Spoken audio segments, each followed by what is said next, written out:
Everyone, welcome to the stream.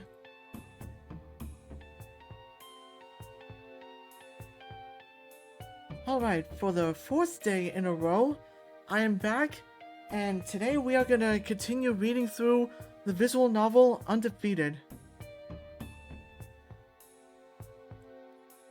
So, for a quick recap, last time we did more of the story, and a lot of it was pretty focused on Redline.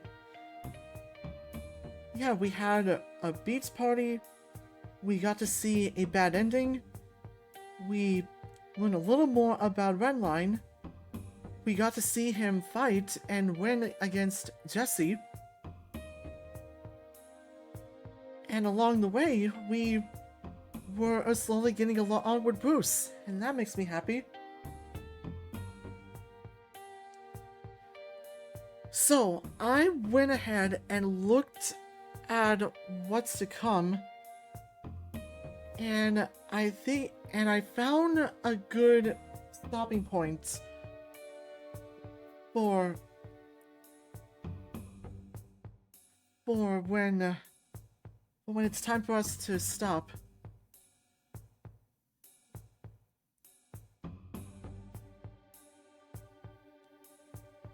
I don't know if this session will last 2 hours or 3 hours like usual, but we'll see.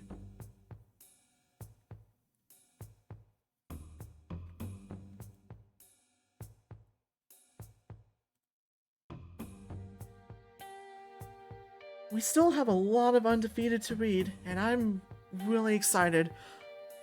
I've been really enjoying reading through this visual novel while voice acting the dialogue.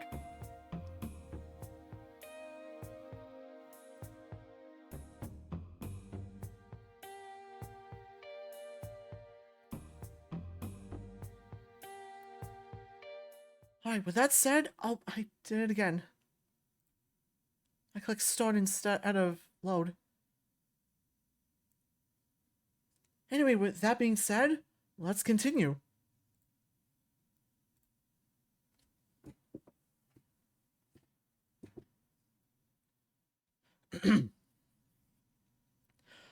So I just hit buttons? Yeah, pretty much. Don't these guys do like some superpower shit? They gotta get Super Meter first. Bruce and Redline are stationed up in the game room, or at least that's what Redline calls it. There's actually a few multimedia rooms down here, all along the sides of the hallway leading to the immersion chamber. Each one has a big TV hooked up to some streaming services, as well as a bunch of game consoles. Unfortunately, these rooms are off limits to anyone below Tier 3, but Bruce managed to sneak us in. A new video game just hit the shelves, and some top fighter took a day off to pick up a bunch of copies and bring them down for the rest of the guys. That is the sound of men enjoying a video game, I guess. Sounds more like they're throwing real punches instead of playing a game. Someone spikes the controller after an especially devastating round. I'm glad there's so many of them. No one's noticing that Bruce is hanging with Redline over here. Ha ha! The screen flashes bright colors as the huge crocodile guy pulls a heavy machine gun out of his trench coat, completely destroying Redline's character. What the fuck? Who taught you to do that? You did, dummy, I think. Red drops his controller in shock as the crocodile character does a winning animation. It's kinda cool. Go again! The laughing is only drowned out by the cacophony of rage and excitement from the other Tier 3s across the room. The two are battling it out intensely for a short while. It's hard to imagine Bruce has never played this before today, but he's apparently doing something right. It looks like he's just mashing buttons, but then again, it looks like Red's doing that too. Maybe I should have been paying attention to his explanation. Sounds like Bruce is really good at adapting. They're both pretending to be really intense, but I'm familiar with that determined look on Red's face. I've seen it in training. I saw it in his fight with Jesse 2 weeks ago. He gets that whenever he's working hard, and also having a lot of fun at the same time. There's a smile there underneath those gritted teeth. Well, not anymore, now that Bruce somehow managed to win a second in a row.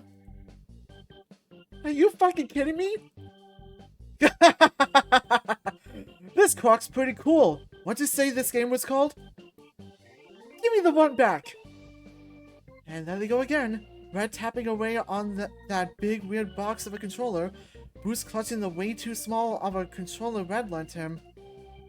God, his hands are massive. That controller fit fine in my hands, but it looks like it was made for kids in his grip.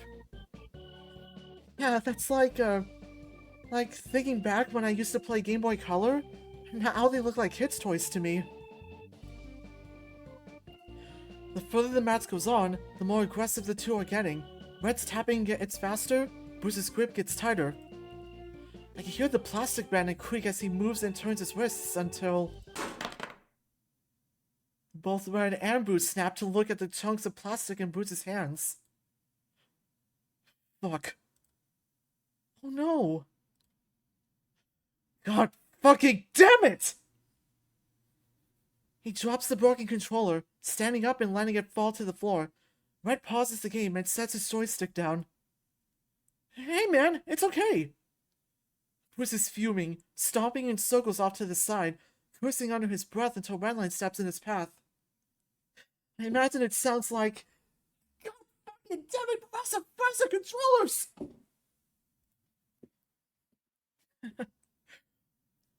Luckily, something happened on the big screen right as Bruce snapped, so the rest of the fighters don't seem to notice. Sorry I'm such a fucking monster, Red. It's fine, Bruce. It's not. I broke your shit. It's okay, man. I've got another spare. Yeah, but... And most of my games are two-player anyways, so it's not like we're going without a controller. That's why we have a spare. I guess. The two wandered back to their seats. Bruce grumbles a bit. Where was this kind of remorse when he broke my ribs? I guess he does have a reputation to uphold when the cameras are rolling. That doesn't make it sting any less. That was months ago at this point, but I still feel a little pain whenever I take a deep enough breath. I should bring that up with Drayden. So what else do we have planned? You can use my joystick if you still want to practice. I'll pass. I don't want to break more of your stuff. You're fine, man. It happens. I swear, I've seen more broken controllers by guys my size. Although they're usually... Smash! Another fighter spikes the controller into the ground and starts arguing. Something about screen peeking? I wonder if they're playing, an FPS. Yeah, throwing their controllers into the ground. I promise, Bruce, you're fine. I'm sorry, little buddy. I'll steal you one from Fang. Please don't. I mean, clearly they've got reserves. I assume they'll have to pay for those. You'd be surprised what they let top tiers get away with down here, Zander. One time I stayed up past my bedtime, and my coach got pissed. That happened to you too? They both crack a smile. Yeah, man, it sucked. He let me off with a warning and a slap on the wrist, but if I was tier 1, he would have snapped my neck right there. Not if I snapped his first. What in the fuck are you two talking about? Just going over what could happen if I stole a controller. Or if you go out past your bedtime.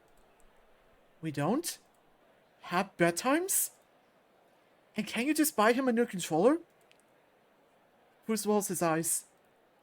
Well, yeah, if you want to be lame about it. Where's your sense of adventure? I might be better off stealing one if that's the result. You're not exactly built for stealth, Bruce. Maybe that's exactly what I want you to think. He winks at Redline, doing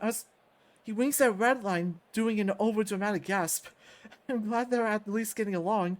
Redline was all quiet a few weeks ago, but since then, we've been seeing Bruce more and more often. It's a little awkward, but he always manages to find a way to make it seem like a coincidence. His buds just happen to sit next to us at mealtimes. He's always somehow working out near our schedule, and now this little gaming session. I'm glad I don't have to be scared of him anymore. I can at least admit that. Progress! We've even been getting a little closer since Red's fight. Turns out he and I are actually from neighboring cities. Fang made up some fake info for his public bio in an effort to make him more mysterious, but we both think it's because they don't want to advertise a champion as coming from a shady town. I don't trust him fully yet, but at least now the threat of him ripping my head off in public isn't present as much. Welp. He stands up to stretch, ruffling Red's hair as he follows suit. Got any other ideas? I can run up and grab my other controller. Nah, I'm all video gamed out. Yeah, and I've got to head to an appointment. Ooh, Zander's in trouble! I'm going to see Drayden. It's not like I'm getting called to the principal's office. What did you do, Zan? Rob a bank? Steal a controller? He's been staying up past his bedtime for months now. I thought we raised you better. What shame. I'm leaving. They're such dorks, but I love them. They laugh as I finally manage to get away, reaching some peace in the quiet hallway. Okay, maybe a bit too quiet. I hope they at least find something to keep them entertained. This is the first time I've had an appointment to see Drayden in a while, even for anything medical. This is the first time I've had an appointment to see Drayden in a while, even for anything medical, thankfully. I bumped into him in the halls a few times, though, and the cafeteria, too. He's usually accompanied by Bucky, but that might just be a coincidence. Maybe I can grill him about the reasoning for that as payback for how pushy he is regarding my well-being. That'll show him. Show some respect, man. Drayden's already in his office when I get there. The only thing separating this room from any other room is some kind of oil diffuser?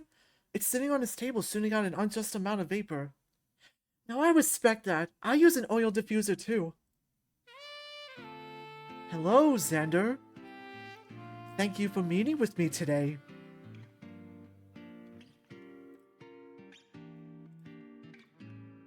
Oh, whoa, what's this? He's speaking in an overly calm tone. Now those... sweatpants? I'm trying something new. What do you think? I fanned some of the vapor away from my face. Hotboxing your patients is one way to get them to calm down, yeah. The doctor laughs and adjusts the diffuser. I've been trying to make therapy sessions more enticing. You'd be surprised how many men down here could use it. You know, I really don't think that would surprise me at all. Another laugh as Drayden crosses a leg and leans back in his chair. I suppose you and I do see the same sort of people day in and day out. I guess so. You just don't have to deal with them being aggressive in the gym. Oh, there's been a few folks in the medbay that require some added security. You know how grumpy some man can get after a loss. Was that a jab at me? Oh no, not at all. Sorry, I chuckle, shifting in my seat. I'm just teasing. Stop that! It scares me! The two of us giggle. It feels nice to have this alone time with him, but... I guess we should get started? Of course. What brings you in? I guess I want to talk about my dad. Did something happen since our last session? Sort of, yeah. I got a text from him. At first I was excited because it meant I wouldn't have to talk in person, but he just told me to call him. That's not very useful. Right? He was always like that, wanting to talk about things face to face. I guess that's not really a bad thing, but sometimes I would just fuck up, you know? It happened with my mom, too. Can you give me an example? I got a call from your teacher. Had to explain your grades? I don't know. The class is hard. Look at me when I'm talking to you. You need to get it together.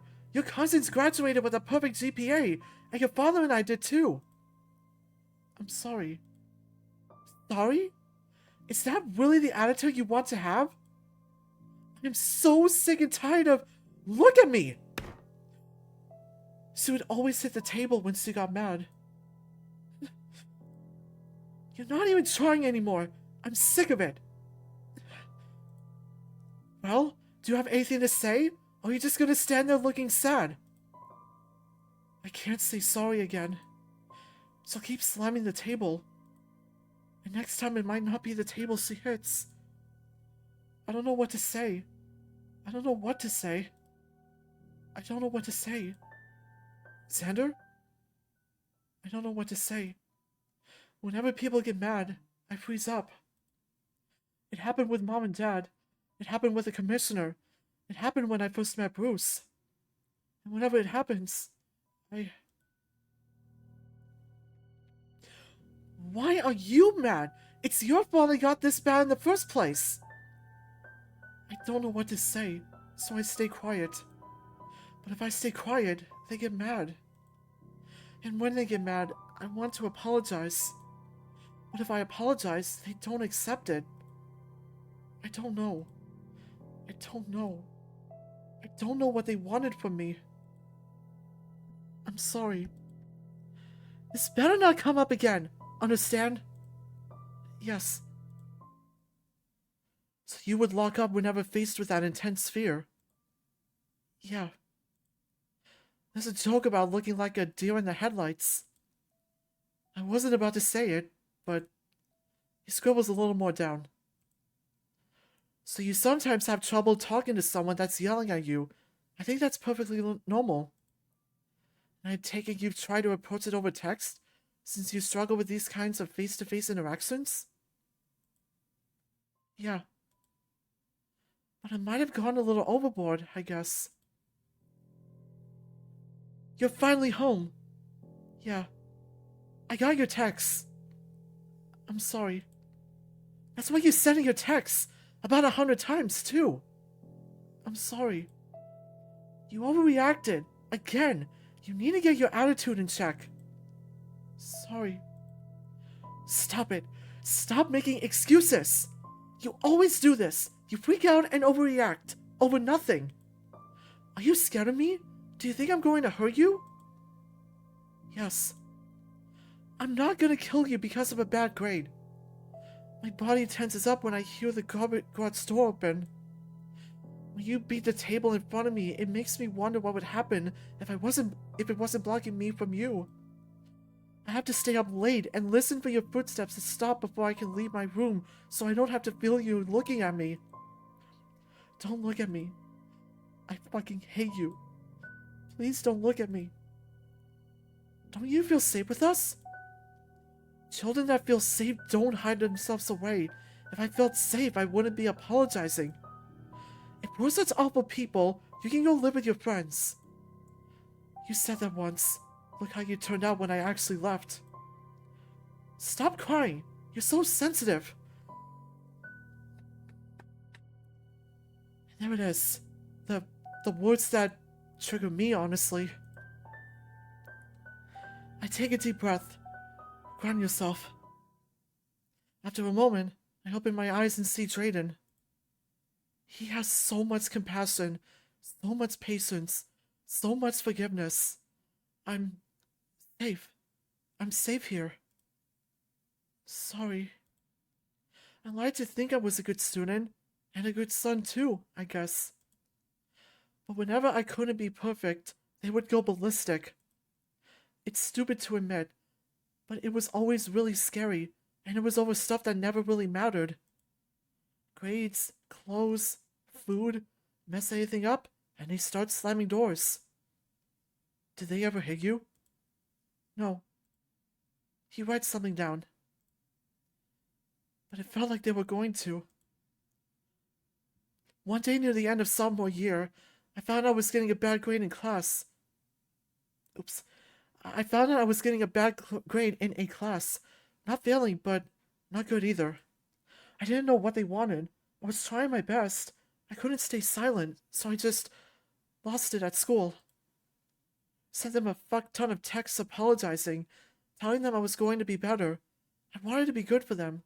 I didn't want them to be mad at me. It's such a stupid thing to have a breakdown over. But it felt very real. You said it yourself. It felt like they were going to hurt you. I don't think that's a bad reason to break down. The threat of physical harm felt real. Even if it was over a D in English class or whatever. It was a C in physics. It was a C? Obviously worthy of assaulting your child over. That managed to get a little laugh out of me. I wiped the beads of tears welling at the edge of my eyes. I never got a worse punishment than just some simple grounding or a lot of extra chores. I mean, I was still young, so that was the most they could do without it getting dangerous. But it just felt like I was waiting for the other shoe to drop. One day I was going to fuck up and they start swinging. I'm thankful it didn't come to that. And these are the people you were trying to be perfect for. Wouldn't it be nice to put that energy towards people that care about you? It's a bit jarring to hear that out loud. Do they care for me? I mean, they cared for me once, but now that I'm fully independent... Sorry. You have nothing to apologize for. With everything you've told me, I think it's perfectly natural to feel the way you feel. They treated every little mistake like a life or death situation, and that's trained your mind to react like that to anything. Sure, someone could say it might have toughened you up, but is that worth it? Is it healthy to scare someone into submission? It feels like life has been very cold to you, Zander. I guess. I still have trouble accepting that. My parents paid for my classes and everything, though. They gave me a lot. They also threatened you with assault and kicked you out when you were 16. My God, Zander, you don't have to give them a pass for doing the bare minimum. It sounds like they went through the motions. Which isn't bad. There are some things a parent should do as a baseline. But I also think not making your child think you're going to beat them should be on that list. I'm not going to tell you whether or not you should forgive them. It's not a decision I can make. When that time comes, I want you to ask yourself if they deserve all the energy you spend fearing them. No.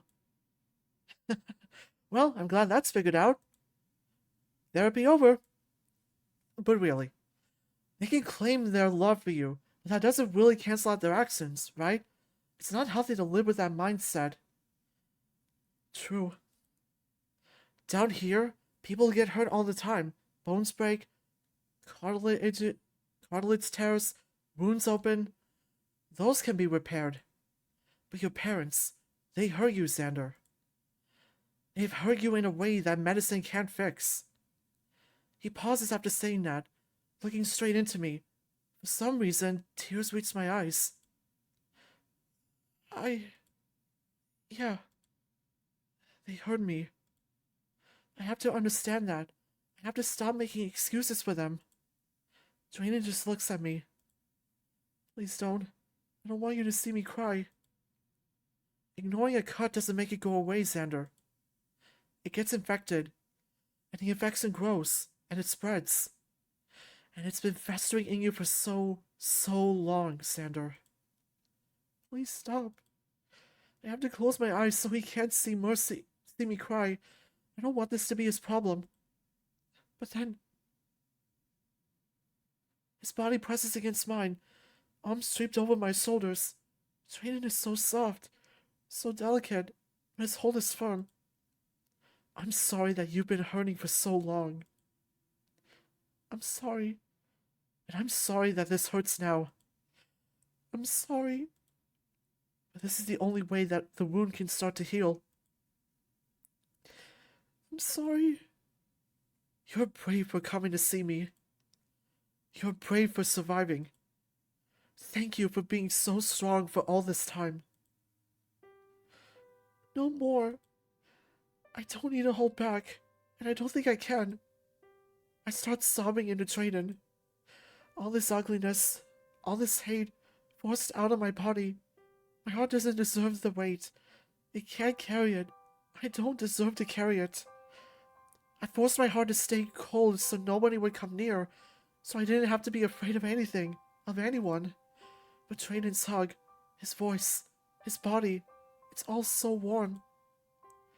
You're safe here, Zander. I'm safe here. I'm safe. Those words scare me. I don't know what safe is. Or maybe I forgot it too long ago. But here and now, I don't have to worry. I thought I could just get past it. I thought it would go away when I left. You also tried to bench press 175 when you were injured, and look how that turned out. It's scary. I know it is. A lot of men are too scared to face it. Drayden lets out a slow sigh, his heart staying firm. I'm so proud of you for coming to see me, and for being so open. It hurts to pour your heart out like this. The two of us stay there for a while as my sobs pester out, muffled into his jacket. Do you need some space? I can... As he pulls away, I hold him closer. Just a little longer, if that's okay. Of course it is, Zander.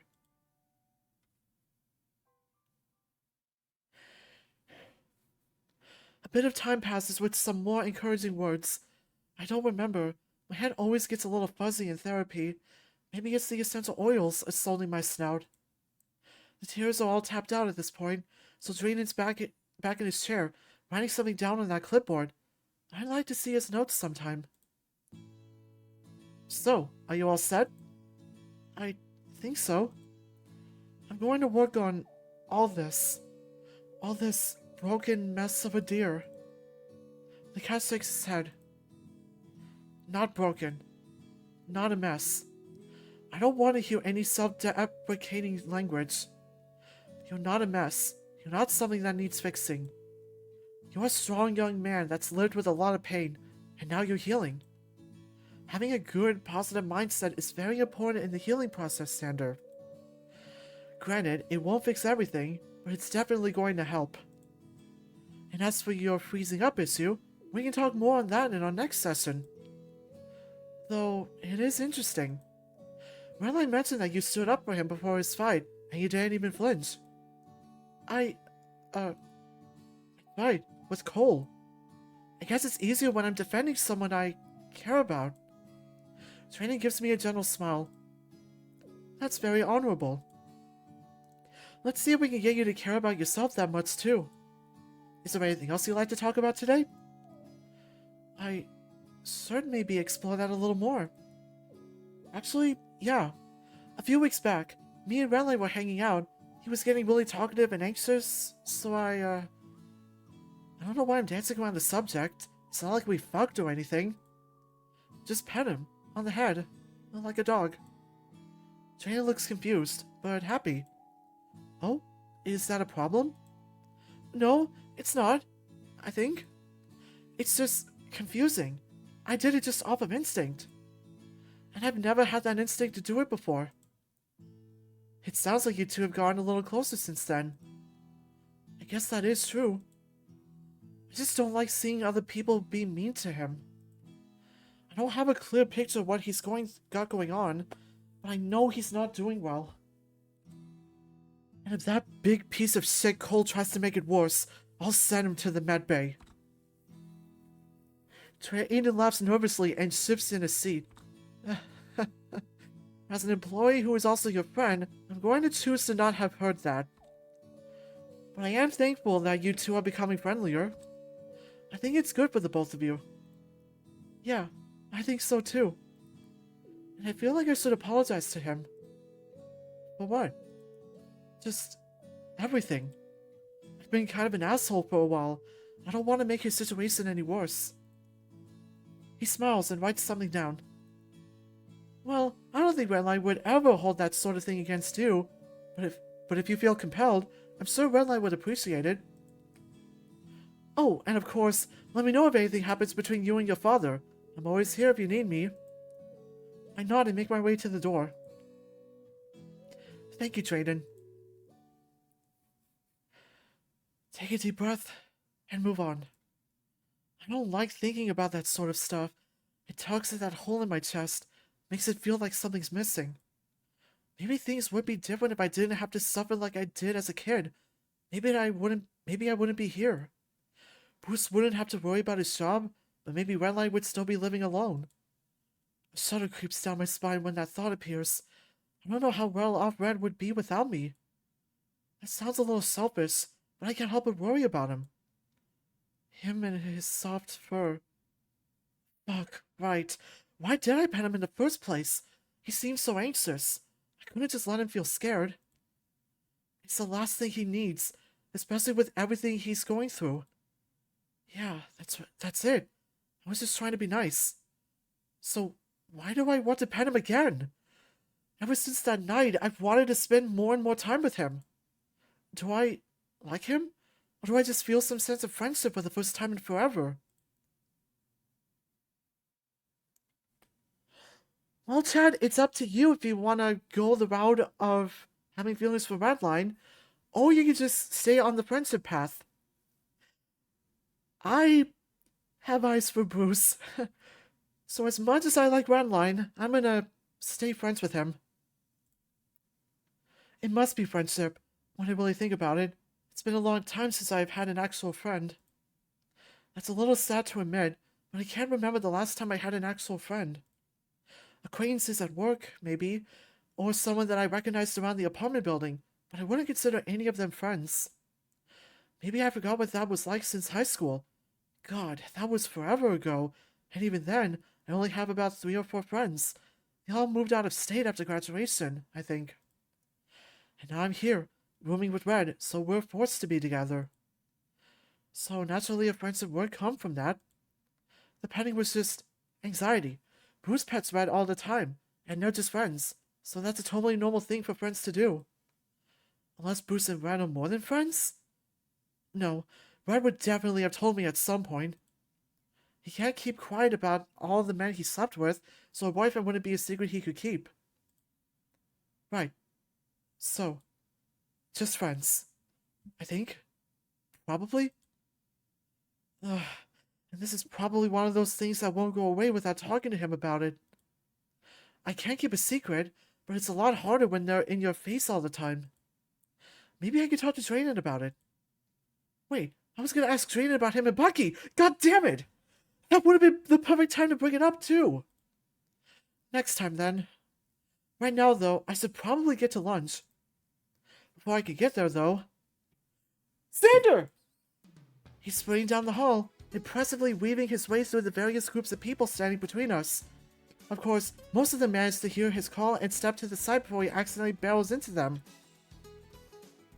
Once he's close enough, he dives towards me. Thankfully, I'm used to it. I cast the hyena, let his momentum carry us in a spin as I hold him close. Red has an apparent blush on his face and giggles a bit before he speaks. Dude! I just got an email that says I need to be in attendance at lunch today! Is that a good thing? Yeah, usually. It usually means there's a surprise title fight coming up. A surprise fight? I suppose it has been a few weeks since his last one, after all. But for Owen getting a shot at the title already? I didn't think it was matchmaking day yet. It's not. I mean, not for another week or something. Wouldn't they rather do it then? Not if it's a sudden replacement, like how with my last fight. I got swapped in at the last minute. That's true. Well, whatever it is, it sounds pretty exciting. Red's already tugging my arm as if he's trying to sprint to the cafeteria. I managed to keep up. We both managed to find a seat pretty quickly. Red tore through the lines in an effort to get seated faster. You know that it won't matter how fast we eat, they'll announce it at the same time regardless. He looks at me with a mouthful of food, then swallows. Maybe they'll see how fast I'm eating and announce it sooner. He answers quickly, opting to shove more food in his face.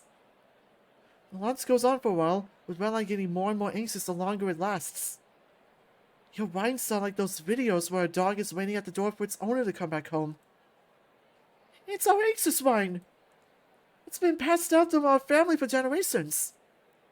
Do you have any other sounds? He proceeds to sample a few other whines.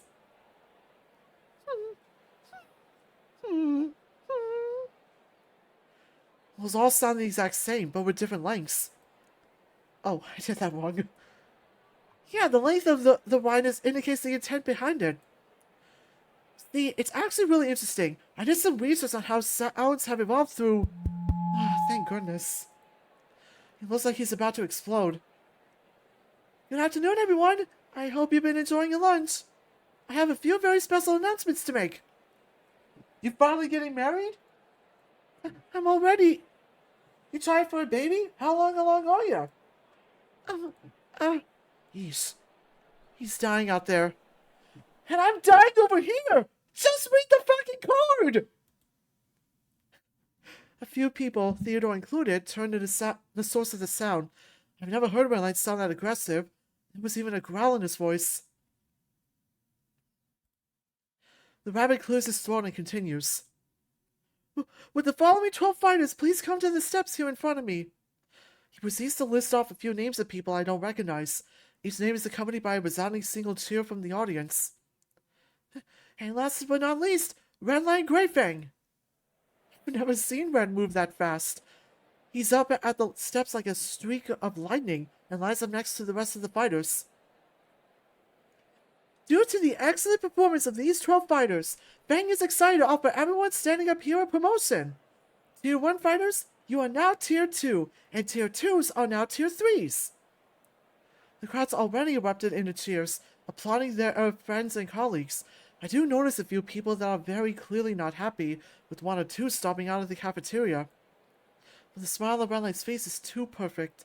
He doesn't know where to look, so his head just keeps darting to the crowd, then to me, then to the fighters next to him, and then back to me. His tail swats the guy next to him on accident, but he's too happy to get scared when the big cat growls at him. You 12 will get a new email detailing your contracts and room assignments shortly. Please enjoy the rest of your day. I think this is the first time I've seen Theodore leave the lunchroom without being harassed. Wait, room assignments? We're getting new roommates?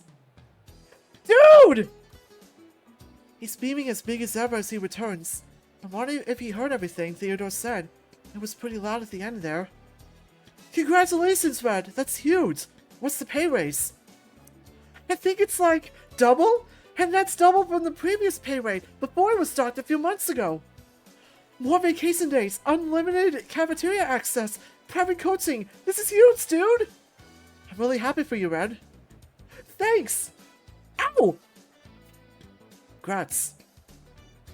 Bruce walks by, barking Red on the scalp. I catch him winking at Redline before walking off with his crowd of friends. I guess that counts as discreet. Nobody else could have noticed. At least Red knows enough not to make a big deal out of it in front of everyone, but his tail is still wagging. We get rid of our trays and start to head up to our room. Hey Brad, thanks for coming. So, when does this take effect? I think it's immediate. Let's check the email. He whips out his phone and scrolls for a bit. Yep, says it's effective immediately. And as a bonus too, I get 5 vacation days right away. That's awesome. So he wins one fight and gets promoted? He gets all this incredible shit while I'm still fighting Bruce forever. This is so fucking stupid. I'm working my ass off fighting off some massive animal and I barely make it out alive and I can't even get a day off? He doesn't deserve this. I deserve it. I swear to God, Wait, stop. I'm freaking out. What did Drayden say again? Grab myself? Find something I can grab? I reach over and grab Redline's wrist. It just sort of happens. I wasn't thinking. I don't know. I just need to breathe.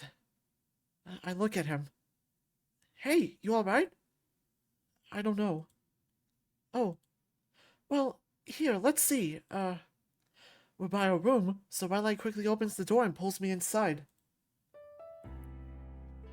Before I know it, we're sitting on our respective beds. Red has both my hands and his thumbs rubbing small gentle circles on mine. You're breathing really fast. Am I? I am. Try to slow it down. I am. In and out. There you go.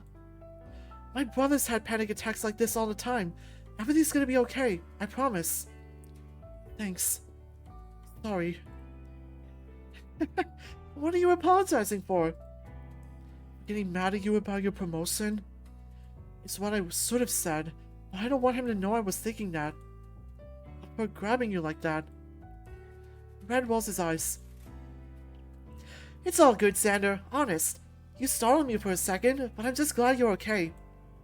He starts to pull away, but I hold out onto his hands. I think he gets the picture. Take all the time you need, man. Time passes, and my head starts to clear. I'm glad I didn't lose my cool at him again.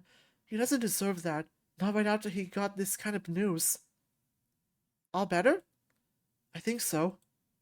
Thanks, Red. Happy to help, man. You said you helped your brothers like that? He gives a nervous laugh. Yeah, for a while it was rough. I think everyone in my family has problems with that, but Blake and Grant especially had it bad. Don't know why, but Dad seemed to have it out for them. They weren't really, masculine or whatever. Soft, but like, in a nice way, you know? Dad always gave them shit, calling them sissies or sensitive, that sort of thing. He never really cared what they got up to unless it was something he hated. Then he'd get mad at them. I wasn't old enough to remember too much about Gran, but Mom always made sure to point out how he stopped smiling in family photos. He loved hearing that every time we looked through all the albums. Blake and I are only 2 years apart, so we share a room. He was always really quiet, really shy, really bad at eye contact or just like talking to anyone. Gran went off to college just as Blake got into high school, but when he came back for the summer, he was totally different. He sat me and Blake down and taught us about stuff like panic attacks and anxiety and everything. I thought it was kind of weird at the time, but Blake was crying, and then he hugged Grant. Like, he never hugged anyone, not even Mom. Anyways, after that, whenever Blake started freaking out, I was there to help. Not help it make it worse. But yeah, Blake and I got really close for a while, and he went off to college, and none of us really heard from him after. Grant too, they both do their own thing now. I think they hate Dad, and I don't really blame them. There's a beat of silence, and Red shakes his head and sighs. Sorry, I didn't mean to ramble like that. So, you're feeling okay? It sounds like your dad's a real piece of shit. Uh-oh. Sorry, I meant... No, he can be a lot. At the very least, it sounds like he wasn't great to your brothers, and suddenly that became your responsibility. I guess that's true. But hey, now I'm able to help other people when they need it. You always manage to look on the bright side of things. Someone has to. He laughs, but I feel like he's playing it too cool. That's a lot of pressure for one person to carry. Maybe I should help him. Thanks, Red. So, can you do private coaching now? Yep, though I'm still considering sticking with Bucky. I've got a score to settle with him. What's the score, like 80-0? Hey, I made him tap once. So 79-1. He laughs and I smile. I guess I should bring it up now. And rooming? His ears fold a little at hearing that, and he pulls his phone up. Yeah, I have a new room. No word on a roommate yet, but they need me to move today. Actually, like right now, says here that the moving trolleys are only available for a few hours, so... Ah! Someone bangs on the door. Both of us snap to attention, and Redline goes to open it. Make way, Pipsqueak! The dino stomps in, slamming the door behind him. He's got a stack of moving crates cradled under one arm and drops them down on the floor between our beds. I hear a lot of commotion in the hall. Seems there's a lot of folks moving today. Once Redline peels himself off the wall, Bruce shoved him into... he growls playfully. Hey, you can at least say please. Yeah? You're gonna be mad if I don't? Get your shit packed. I thought they were gonna hire moving staff. Hire? Ha! The heavyweights volunteered to help. Bruce starts tossing Redline's bed sheets into a moving crate, and Red pulls out his arm. Easy, Bruce! They'll stay here! They aren't mine! Huh? They told me to just throw everything in a container and lug it upstairs.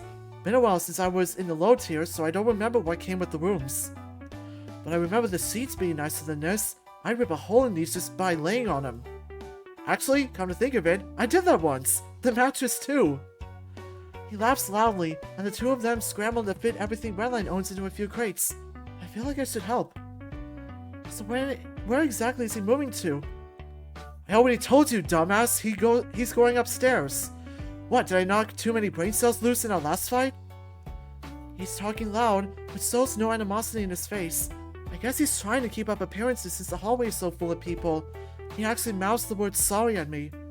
At least he's doing that. I haven't seen the place, but maybe we can see it together. Some sort of emotion wells up inside me. Why would I want to see a goal I'll never be able to attain? I shake it off and smile. It sounds like fun. Do you need help packing?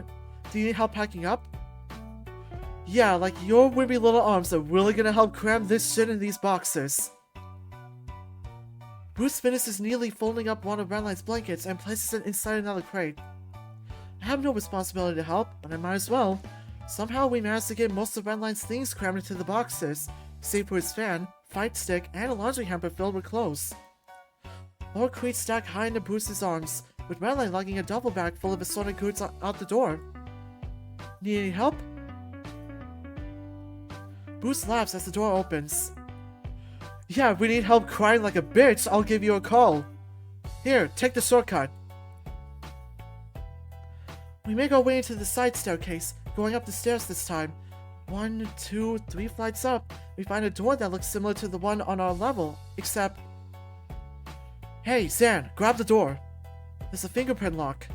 Oh, shit, I can't... I think it should work for me? He presses a thumb to the pad, and sure enough, it beeps and unlocks. The Tier 2 hallway. It's wider than ours, and the rooms are spaced further apart, so they must be bigger. Oh man, this hallway's huge!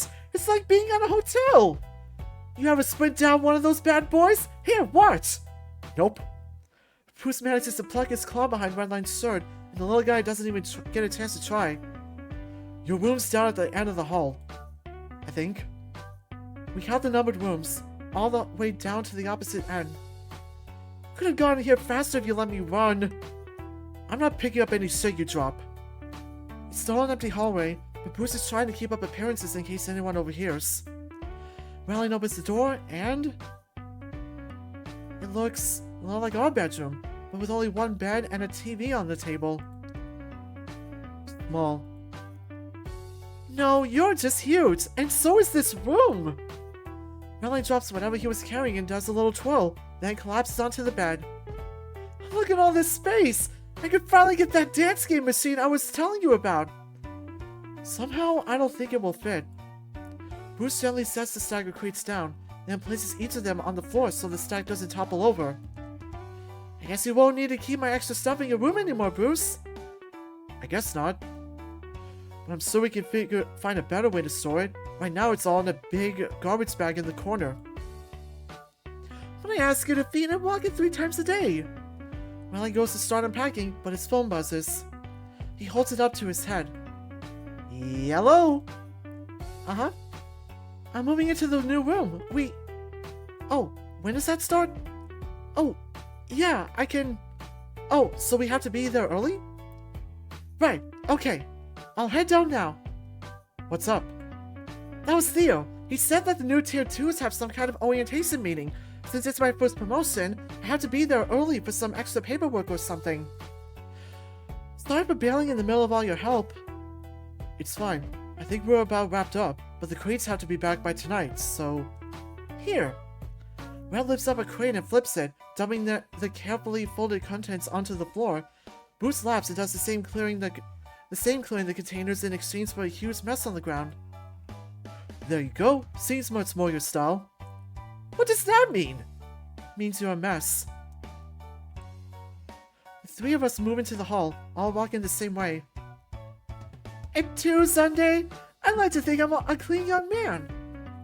As far as hyenas go, sure, but I bet that's the cleanest your room is ever going to be.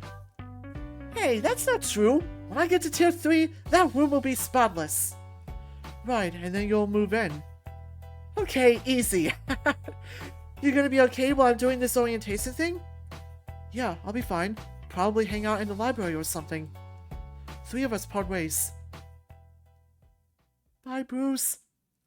I start down towards the library, but before I get there, I remember my phone is still in our room. No, my room.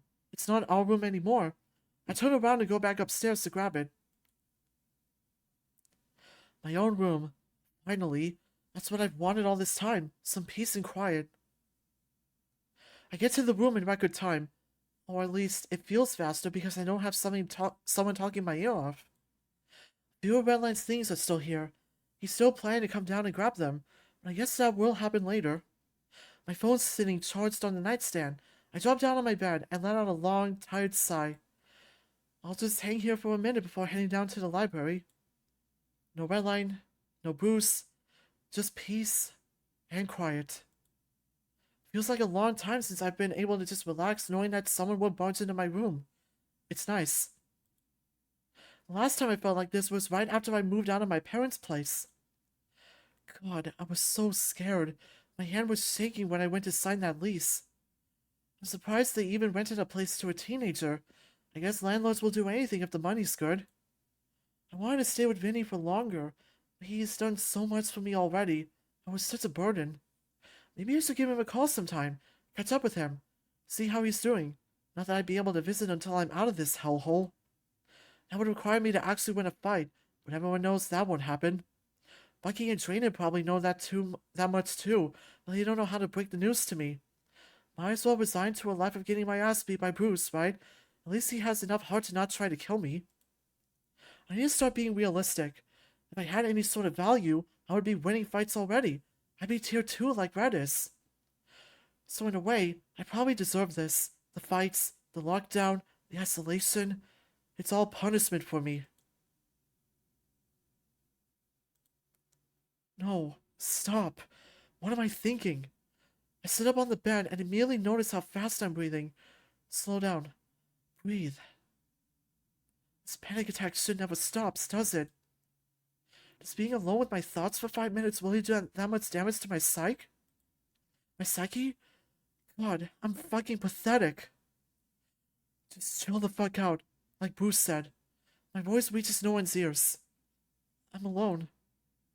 I'm alone. I'm not alone anymore.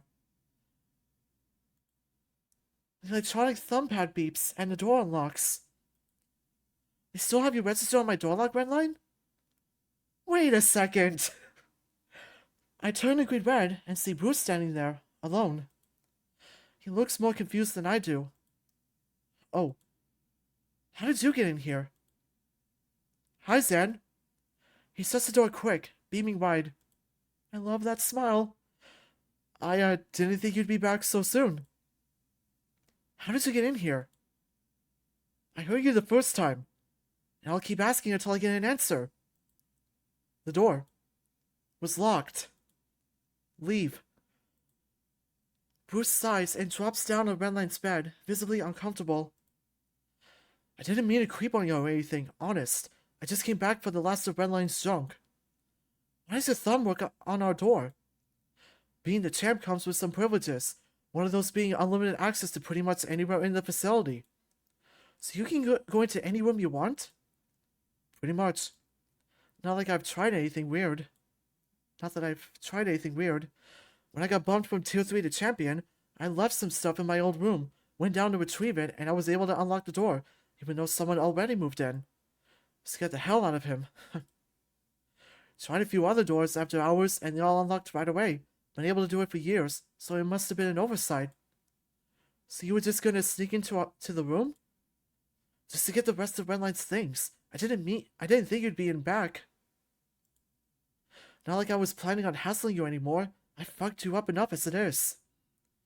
He looks guilty. I sigh and sit up in my bed, sitting on the side of it, facing Bruce. It was really nice of you to help out Redline with the whole move today.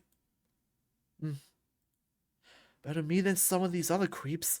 Really don't want some random heavyweight fucking with wet stuff. Still can't believe Fang wouldn't just hire movers or something. You'd be amazed at all the ways they try to cut costs down here. I was the only one that actually volunteered to help move shit. It was mandatory for everyone else. I'm sure Red appreciates it. Do you need any help moving the rest of it? I need 3 hands, and I really don't want to make a 3rd trip, so sure. We gather up the remainder of his belongings and make our way up the staircase. It's a little awkward, but I don't know which one of us is feeling more uncomfortable. Red's room is still a mess, but he just moved in, so I can't really blame him for that. We set the last few things in the corner, and Bruce clears his throat. There we go. The room feels way smaller already. Maybe it'll be better when he tidies up. Yeah, sure. Hey, Zan. Since we're actually alone now, He sighs and clenches his fists. I'm sorry. I'm really sorry. You don't have to keep apologizing, Bruce. It's fine. No, it's not fine. I should have been more careful with you. Yeah. And I really don't want to make enemies with someone so close to Red. He has too much to deal with already. So, you don't have to forgive me. I know that. But I just really want you to know how sorry I am for everything. Thank you. I'm, glad Red has someone to hang out with. His last group of buds bailed on him. Never liked them anyways. They were creeps. He should be around people that actually give a shit.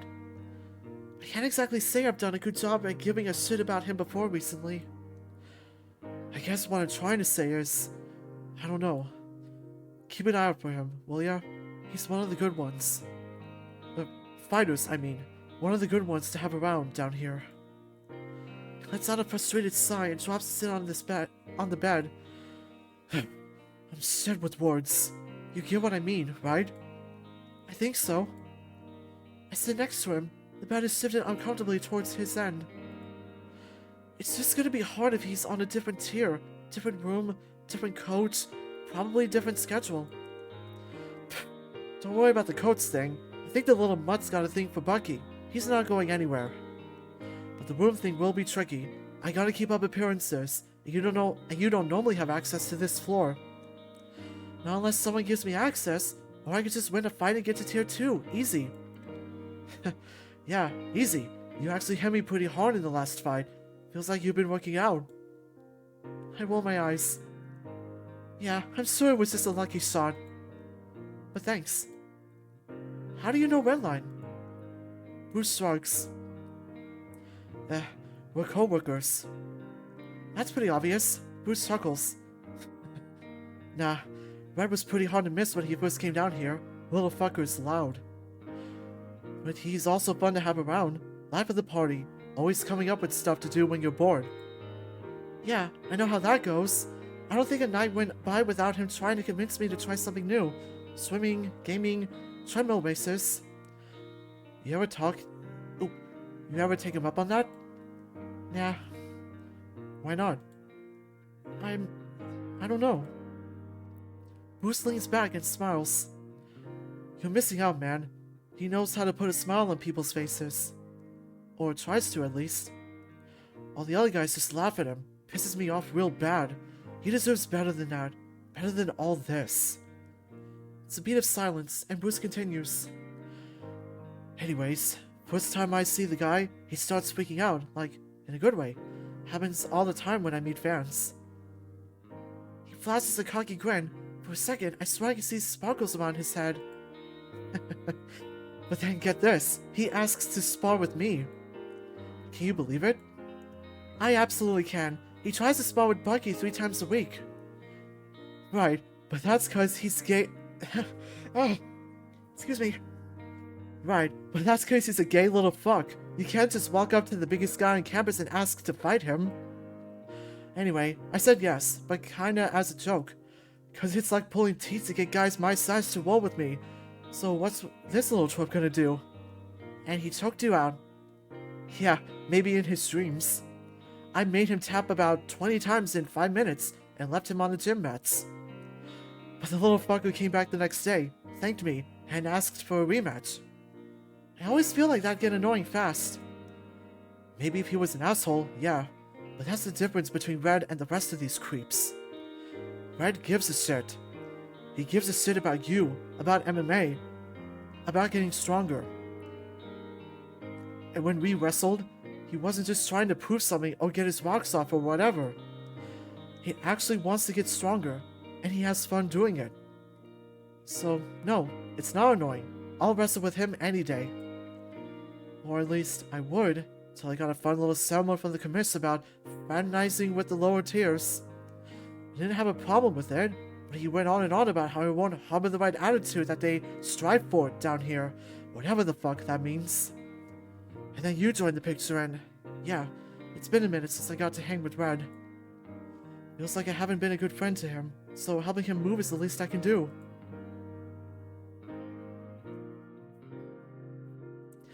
He looks frustrated, maybe disappointed? It's so hard to tell, but at least I feel like I can lower my guard a little bit. I know what you mean. I haven't done a good job at being too friendly with him. I guess he's waiting for me to continue. The way I lived above ground was totally different. I was alone for a long while, and I kind of expected that to be the same down here. But he just never quit. I didn't get it, and it frustrated me. I didn't deserve it. I still don't think I do. So I kept being an asshole, expecting him to get fed up and leave. And then I wouldn't have to feel bad that he has to put up with me. Then I could keep being alone, and he could find someone else that deserves his good attitude. Sounds like bullshit. I don't know what you did to think you deserve to be alone, but if you're anything like Red, it's probably bullshit. Plus, he wouldn't try to be your friend if you were an asshole. But I'm glad I finally got an explanation. You said a lot of shit when you were loopy from those meds. Meds? Oh right, the trim! That was you! You carried me back to my room after my trim. I thought that was a dream. Nah, you're light as fuck and it was a short trip. Why did you do that? Bruce shrugs. Because I needed to. Who else was gonna bother? I probably could have gone back on my own. And if you didn't? Sorry. Don't start. The last thing I need is another lightweight apologizing for nothing. But if you're really sorry, then pay it forward. What do you mean? Sounds like we both owe Red back for putting with our bullshit. And I don't know if hanging out in his room without him counts. Oh yeah, huh. We really have been in here for a while. I let out a small laugh. I'll think of something to do for him then. But we'll probably get in trouble if we stay here for too long. Got any ideas?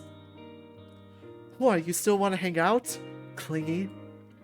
He flashes a smirk before standing upright, stretching out as tall as the ceiling will let him.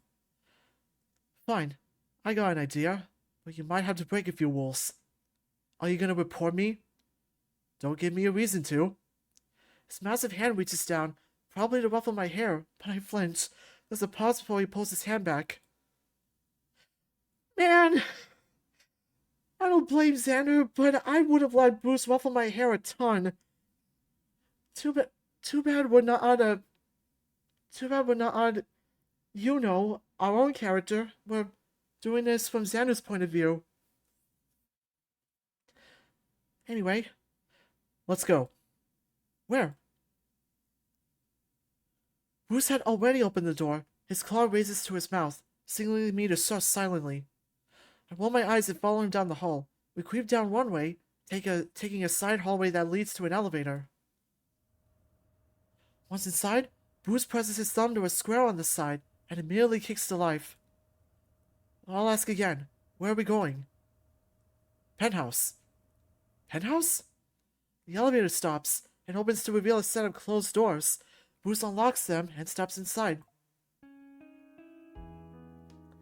I step into Bruce's room. No, more like an entire house. The doors lead to a living room area, divided by a hallway with doors that lead into other rooms. This is enormous. Yeah, renovated and decorated myself. Did you actually? Fuck no, I'd probably break something. Well, not probably. I definitely had broken a couple door frames. Come on, I'll give you the tour. Bruce leads me through the entryway. Living room. He's got 2 couches with a huge flat-screen TV, along with an entertainment center housing a lot of books and game consoles. I can't help but wonder, What does he read? What does he play? I gotta know! It's weird. It feels too... nice? That's not what I should say, but Bruce laughs. I get what you mean. Like I said, I didn't furnish it, but they did a way better job than I ever would have. As long as the bed's comfy and the food's good, I don't really give a shit. Oh, and the temperature. Yeah, I noticed. It's kind of muggy in here. That's the humidifiers, and I usually keep the thermostat cranked a bit. I can turn it down if you want. I guess that's the dinosaur blood for you. I'd feel rude asking him to change his living situation when he was the one that invited me. Here, one sec. Without asking, he presses a few buttons on the keypad on his wall, and the temperature starts dropping right away. Sorry about that. You really didn't have to. It's fine. But thanks. He smiles and continues the tour. Dining room. Bedroom. Bathroom's at the end of the hall. It's all so much. Why does he need a full-size dining room? His bed looks as big as my entire room, and his room is almost 3 times the size of that. I think that was my favorite part about getting champ status, the private bathroom. No more communal shitting. Yeah, I bet you have hot water in your shower too. And the tub. Bruce opens the bathroom door, revealing a bathtub. No, more like a hot tub, with enough space for even Bruce to walk around in. They don't even have tubs above ground that fit me well. I could swim laps in this thing. Don't tell Red that. He's already tried. I told him that the pool is for swimming laps, and my tub is for getting dunked under while the jets are on. Oh, so he knows about your room too. Yep, I invited the little twerp with a bunch of other guys sometime to watch some Apex fights. Apex is a rival fight league. There's a lot of talented guys in there. I'm sure Redline fawns over them all the time. I know he's brought up his many crushes on the men from Cluster, so Apex seems up his alley too. Sounds like a fun night. Yeah, cleaning up after a bunch of wild animals that ransacked my fridge was awesome. There's a reason I haven't hosted a fight night since. Your fridge? You have a kitchen? Oh yeah, at the end of the tour. Kitchen. Bruce leads me through the final doorway off to the side, revealing a massive kitchen. Plenty of countertop space, a kitchen island with a stove, and a huge fridge that Bruce starts digging through. Sorry, I suck at hosting. You want something to drink? You have this whole kitchen all to yourself? Yep. We don't even have access to the cafeteria all the time. Bruce sighs and closes the fridge door. Yeah, and I hear the hours are gonna get cut more, so stay on top of that. Where'd you hear that? Champ's intuition. He takes a swig of some heavily branded beverage, featuring Fang's logo as part of a promotional deal. And I overheard Theo talking about it while I was doing a photo shoot. Great. Bruce slides a similar branded bottle across the countertop towards me. It nearly topples over, but I catch it and have a sip. I'm gonna take a drink of water while that's going on.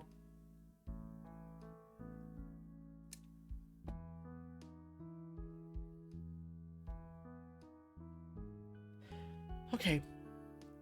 Not bad. So first they lower the portions, and now they're fucking with the meal hours. That's the part I don't get. Some of these guys have specific diets. Hell, I probably wouldn't be where I am if I couldn't make my own meals. Feels like they're making it harder for us to actually succeed. Hey, the less people that succeed, the less money you gotta pay employees. That doesn't feel like a good way to run a business. Well, neither does pitting the smallest guy I've ever seen against a big dumb fucking monster. But hey, the fuck do I know? Cutting out vacation days, blocking us off from most of the internet, and now all this. And Red told me they already cut everyone's pay a few months back. That caused a real big stink. One of the middleweights tried to start some union thing and his ass got booted immediately. Poor guy's probably still paying off his contract fees. Is there anything we can do? You? No. They're probably blaming it on some budget cuts or whatever. It's happened a few times since Fang got started.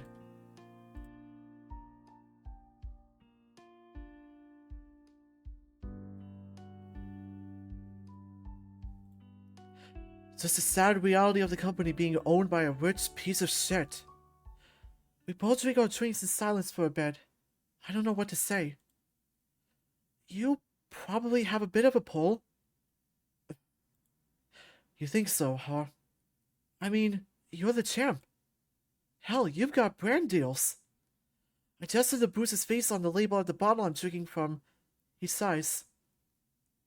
I wonder if there's some fan art of a bottle with Bruce's label on it, just him smiling and pointing at the beverage. It's not that easy, Zan. You think I haven't already tried? Old fuck just tells me to stick to my job or I lose it. Lose it? Yeah, my job. Everyone down here is replaceable, Zander. Even me. Oh, you, Red, Bucky, Cole, me. And I'm not going back topside. Bruce growls as he speaks and drops his empty bottle in a recycling bin. The mood got really intense out of nowhere. I get why he's afraid to lose his job, but our jobs are getting worse. Is his job really more important than ours? Anyway, welcome to Casa de Champion. Got any questions? Sure. Why'd you show me this? Just wanted to show off. He flashes a shit-eating grin. Just kidding. Figured you didn't want to be alone in that cramped little Tier 1 room all day. Well, it's less cramped now that Redline's out. Until someone else moves in. Hey, maybe they bump that Jesse guy down and you get to stay with him. Maybe they'll throw Coley away too, free up some space in the Tier 3s. Ugh, no thanks. I'll move back in with Red then. Aw, gonna share a bed with the little guy. I guess you're pretty small. You both could fit. He sprawls out all over his bed, so you might just kick me off. I've tripped over his sheets more times than I can count. Well, worst case scenario, my couch has a pull-out bed, so... Are you asking for me to spend the night with you, Bruce? I don't know how to respond to that. I think Bruce also picks up how strange it sounds. Not, like, in a weird way or anything. I'll keep it in mind. Sure. The air between us starts to go stale, and Bruce sighs. So, yeah, if you and Red ever need, a break from all this.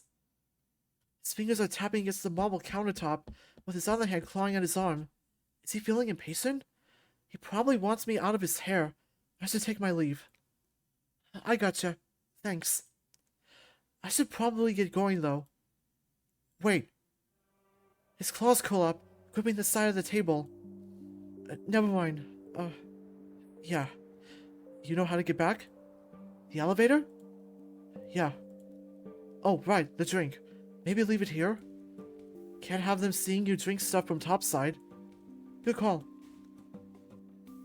I guzzle down the rest of it and leave the bottle on Bruce's table before making my way to the exit. See you around. See ya. He looks as grumpy as always. And as I take one last look around, I can make out some faint details on the walls and some furniture. Claw marks, looks like, on the walls and door frames. He's covered them up with paint, and the ones on the sofa are barely peeking out from under a throw pillow. I look back to Bruce, and he's still clawing at his marble table. I should leave. The doors to his room close, and the elevator comes quick enough. What the fuck was with those claw marks? It feels a little bit too clean in there. It felt a little bit too clean in there. He must be hiding something, and Redline's been up here, so they must be close. Is Redline in danger? No, Red's pretty smart when it comes to this sort of thing.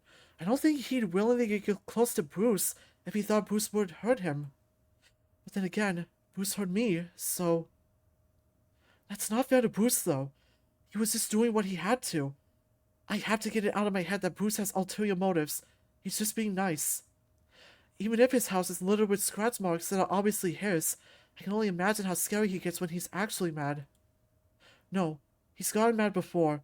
When he cornered me in the med bay right before offering to pay for my way out, and in the gym when he apologized. Thank God he stopped himself. Those claw marks looked pretty scary, I should warn Redline next time I see him. I need to get my mind off of all this. Maybe I should swing by the library.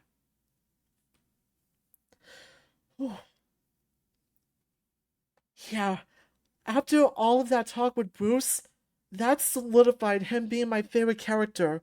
Like, seriously, I can't express enough how much I love him. And when I first read this, it just made me want to learn about him even more. And I don't know how far I'm gonna get on undefeated tonight, but we'll see. Finally getting around to doing what I was planning on doing an hour ago. I hunt down the book I was thumbing through the last time and plopped down in a chair. There we go. Peace and quiet, with maybe less depressing thoughts this time. The library was nice. I didn't finish my book, but that's fine. It was too hot to focus. I thought he was supposed to rise. Shouldn't it be cold underground? You think so? But that's not actually true.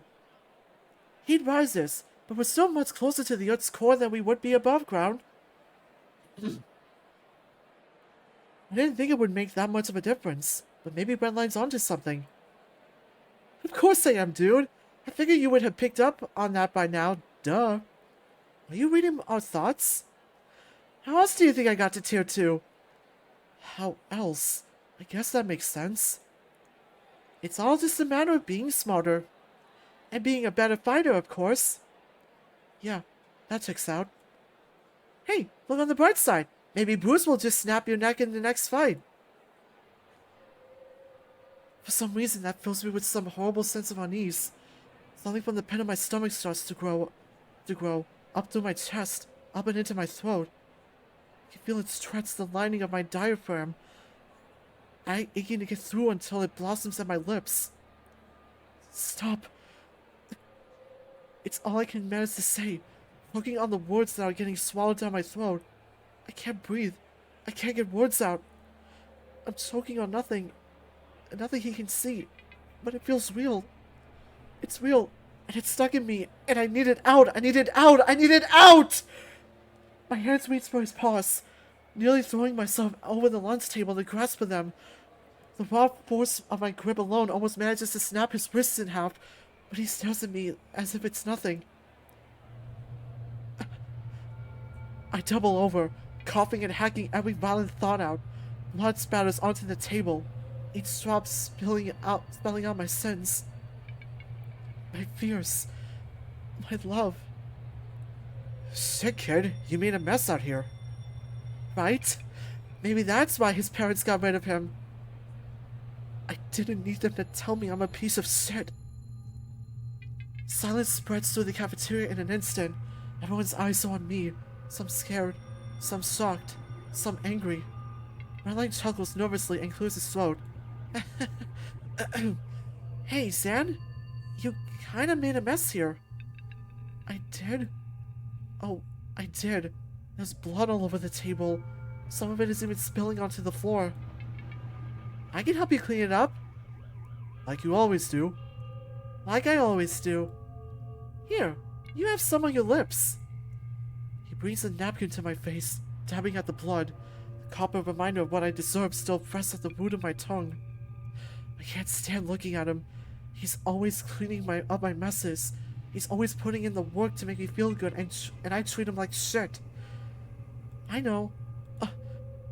Oh, he knows. I do. Then why is he smiling?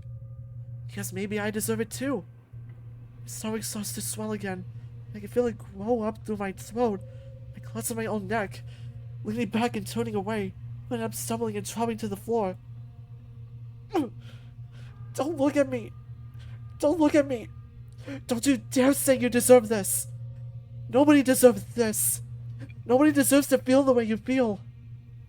And I guess you don't know me as well as you want to. Not a cup, not a spray of blood. I'm on the floor. My whole body is shuddering, the same way I get after I throw up. I got sick a lot as a kid. Makes sense. You're always pale as hell. How many nights did your parents waste staying up with you while you were sick. Too many. Poor thing would be better off dead. Especially when they found out you're a faggot.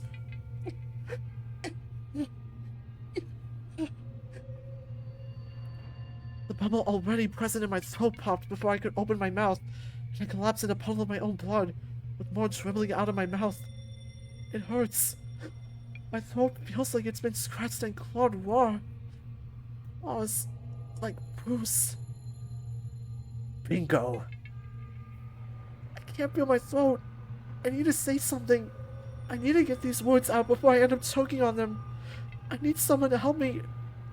I need help. Please. Fred. Bruce. Someone call a doctor. Drayden can't stop you from getting sick. He can only filter through your bullshit.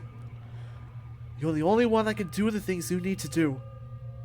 I need help. Redline sighs, rolling his eyes, and walks over to me. Alright, Zander. I'll help you just this once. He reaches down, pulling me out of my blood. No, it's more like oil now. Thick black tar that's starting to spread its way across the floor. Bruce has already stepped out of it, and everyone else is sinking. Redline hoists me onto his back, and I cling lazily over his shoulders. He smiles as a trail of ooze drags down onto his arm. See what happens when you keep bottling it up? I'm sorry. I know. I'm going to weigh you down. I know. You're better off without me. Zander, I know. Let's get you to the doctor. Maybe he can fix you up again. I don't think I deserve to be fixed. I know. I don't think I do either. Why are you being so awful to yourself? You know I can't say anything to comfort you right now. Right now? Then what stopped you from any other time? I think I would throw up if I tried. And I'll help you clean up. You're too good to me. I know. But hey, look on the bright side. Now that I moved out, you won't have to see me anymore. I blink, and the hallway's gone. Where did they go? Where's the cafeteria? Redline. Where's Redline? I was on his back, and now I'm on all fours in the tower. It must have spread outside the cafeteria. It wasn't fast enough. My mom opens to cry, and nothing but tar deluges out. My throat is so raw it's gone numb. There's so much nothing piled up inside my stomach that it had to go somewhere. Better out than in. No, that's not true. It would have been better inside me. And everyone could be happy. Everyone would carry on just fine. It's pulling me under. Maybe it's not so bad. Maybe this is what it's supposed to happen. Maybe it's better this way. Like falling asleep. I drop to my side, and the tar melts with my clothes, my fur, my skin, my bones. Everything's fuzzy. It's too hot down here anyway. Zander? His voice rings through the ink, and I try to move. He's here. He's going to save me. Zander! My stomach is dissolving in this tar, but that's okay. It'll be okay. I need to be okay. I need to be okay for him. I don't want him to see me like this. Only a nerd like you would fall asleep reading a book. What? I didn't... Or maybe that makes you the opposite of a nerd, since nerds love books so much? Huh? My eyes flutter awake, a bit of light seeping through. Too bright. Ouch. When my vision clears, I see Redline sitting next to me. I'm in the library, face down on the table with a book folded open in front of me. And I'm drenched in sweat. Ugh. Hey man, you okay? I think so. It's just a weird dream, is all. Do you want to talk about it? He takes a seat next to me. I think this is the first time I've heard him whisper. Maybe we should have more conversations in the library. I should talk with him about that dream. I should talk with someone about it, but not him. Or at least not now. He's had such a big day. I don't want to bring him down anymore. Maybe another time. It's all still kind of bleh, you know? He nods. Sure, man. How was the orientation? Redline rolls his eyes. Fucking boring! Oh my god, dude. The rest of the men in the library shift their eyes to us. He's back to being loud. We should leave. How about we chat somewhere else? Yes, please. I've looked at enough paper for one day. We step outside, moving just out of earshot of the library before continuing.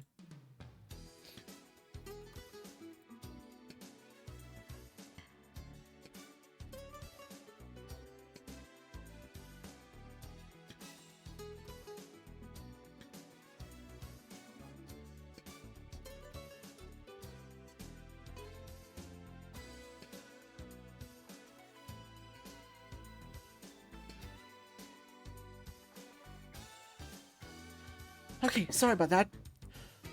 God, it was a mess. Most of the guys were just talking all over each other. Theo could barely get a word in. But yeah, just basic expectations. The fights are going to be harder, and if we lose the first 3 after a promotion, you get demoted immediately. Normally it's a lot harder to drop ranks, but promotions are different. Oh, but hey, I can finally go to the immersion chamber. Not all the time, but now I won't get in trouble for being there. Oh, right. Also, there's a party tonight. And you're going? Mm-hmm. And you're my +1.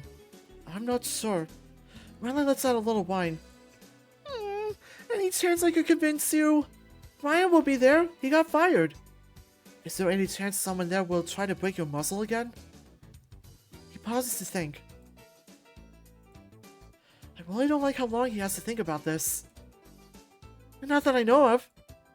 That's the least convincing answer he could have given me. Great. Fine, but I'm not wearing a swimsuit. He whines, but his tail is wagging. That's fine. And no throwing me in the water. The whine gets louder, but I stand my ground. Oh, you drive a hard bargain, but fine. Good boy. His ear twitches and tail flicks. Before I can react, he's got me by the hand and leads the way towards the immersion chamber. It's starting right now! Let's go! I try to pull my hand away, but he's still holding on tight, so I opt to hold his as well. Red's tail wags faster now. Cute. It doesn't take too long for us to get to the immersion chamber, and the party's already set up, albeit with significantly less people than at Ryan's party. But at least there's no line for the food. More drinks. Redline grabs a beer out of a cooler and immediately cracks it. Maybe, He pauses and looks at me, finishing off a swig before speaking. Well, what's up? You want one? It's not really my favorite, but it's the best they got, I think. Whatever. It's not my business how much he drinks. But it is my business if he gets drunk and starts a problem. No, I'm good. I don't want to yell at him and ruin his good time. Maybe I could put a fun spin on it? My hand ruffles his head and I smile. Just be careful, okay? You're a tier 2 now. I don't want you getting drunk and having another fight. Concussions aren't good for Yeens. Plus, I don't need a workout carrying you to the med bay again.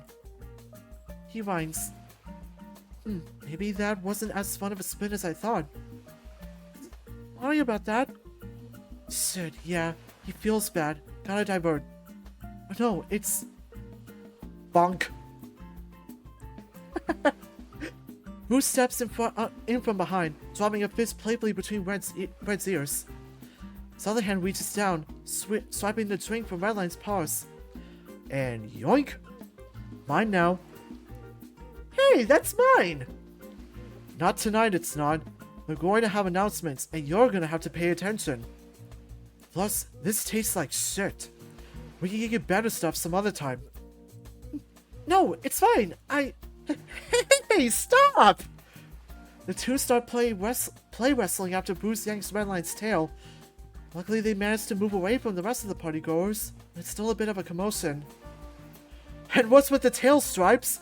You're giving the other guy an advantage with a handle like this. Hey, it's genetic! Up he goes, lifted off the ground by his tail. He actually lets out a little yell. Not an angel yell, so I know he's having fun, but still. What's he gonna do if someone lifts you up like this, huh?